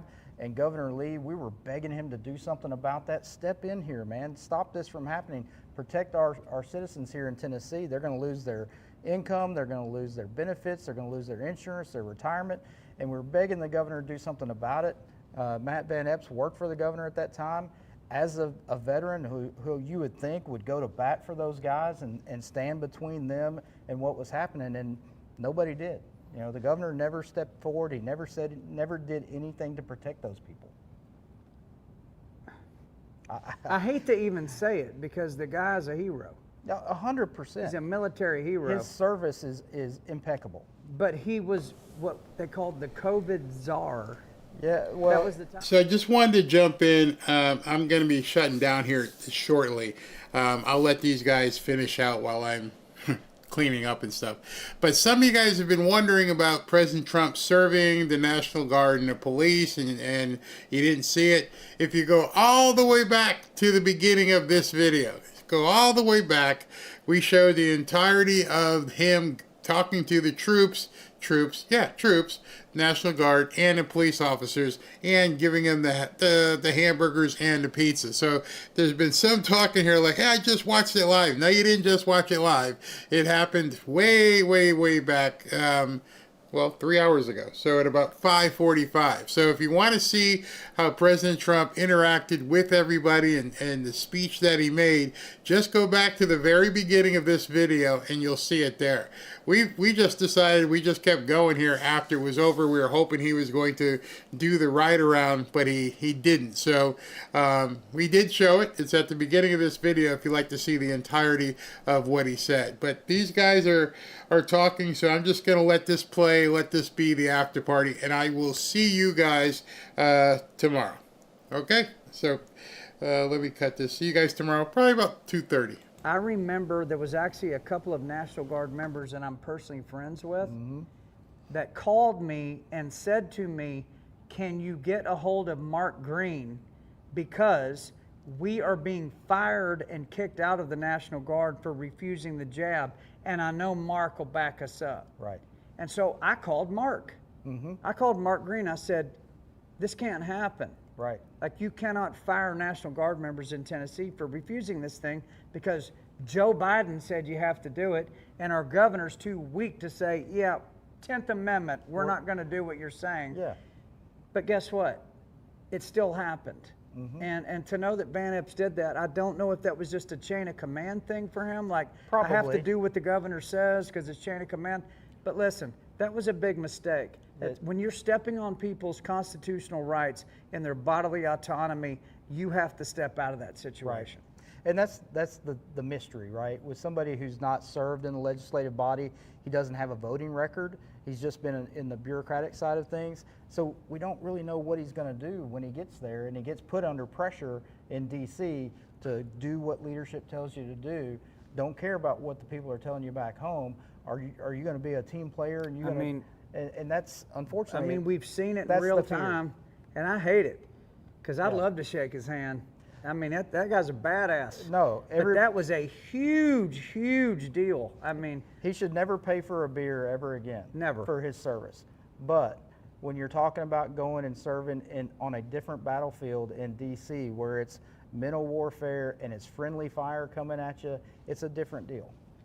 You don't let people become victims of what Joe Biden is pressing down on the country. No, even if your own not. governor's saying, do it, do it, do it, you got to say, you know what? Take 2 of these and call me in the morning. Right. I mean, that's what you have to do. And I think that's what the people wanted. I think the people wanted our leadership and our governor to draw a line in the sand and say, "Come take it." Like we're not gonna do it. Well, tell me about Gino Bolso. Yeah, so, Gino Bolso. That's how I like to say it. So just for fun, Gino's a friend of mine. We came into the legislature together as freshmen. He's an attorney out of I think he lives in Brentwood. Right. Ironically, doesn't live in the district that he's wanting to serve. He can't vote for himself. Is that legal? It is legal with the way the law is in Tennessee. If you live in a county that has part of the district in it, you can still run for the office. But if he wins, he would have to move. So he'd have to buy a new house and move into the district, but he can't vote for himself, which is weird. That's very weird. And look, going back to Matt Van Epps, he grew up in Ohio, went to school in North Carolina, came to Fort Campbell, which is how he landed in Tennessee. Gino, I think, was maybe born in Pennsylvania, grew up in Florida, and then moved to Tennessee. Where were you born? I was born right here in Dixon, Tennessee, buddy. Oh boy, I'm a Hickman County, Dixon County boy my whole life. You're an attorney, so you're like a dirt farm attorney. That's it. So you ain't like the Nashville attorney. You're like a dirt farm attorney. I'm not a trial lawyer. I'm just an old country dirt lawyer. I try to help people buy and sell houses and do their wills for them and estates. Help little old grannies all the way up to the richest people in town. I've done $200 deals and I've done $200 million deals. Right, all in between. That's right. So as far as Gino Bolso goes, I didn't know much about him at all. But I started looking him up, just like I wonder who's running against my friend Jody. I'll look these guys up, and I look up a Gino Bolso, right? All right. And I look it up, and the first thing I see is that Gino was a DeSantis delegate, a delegate for DeSantis in 2023.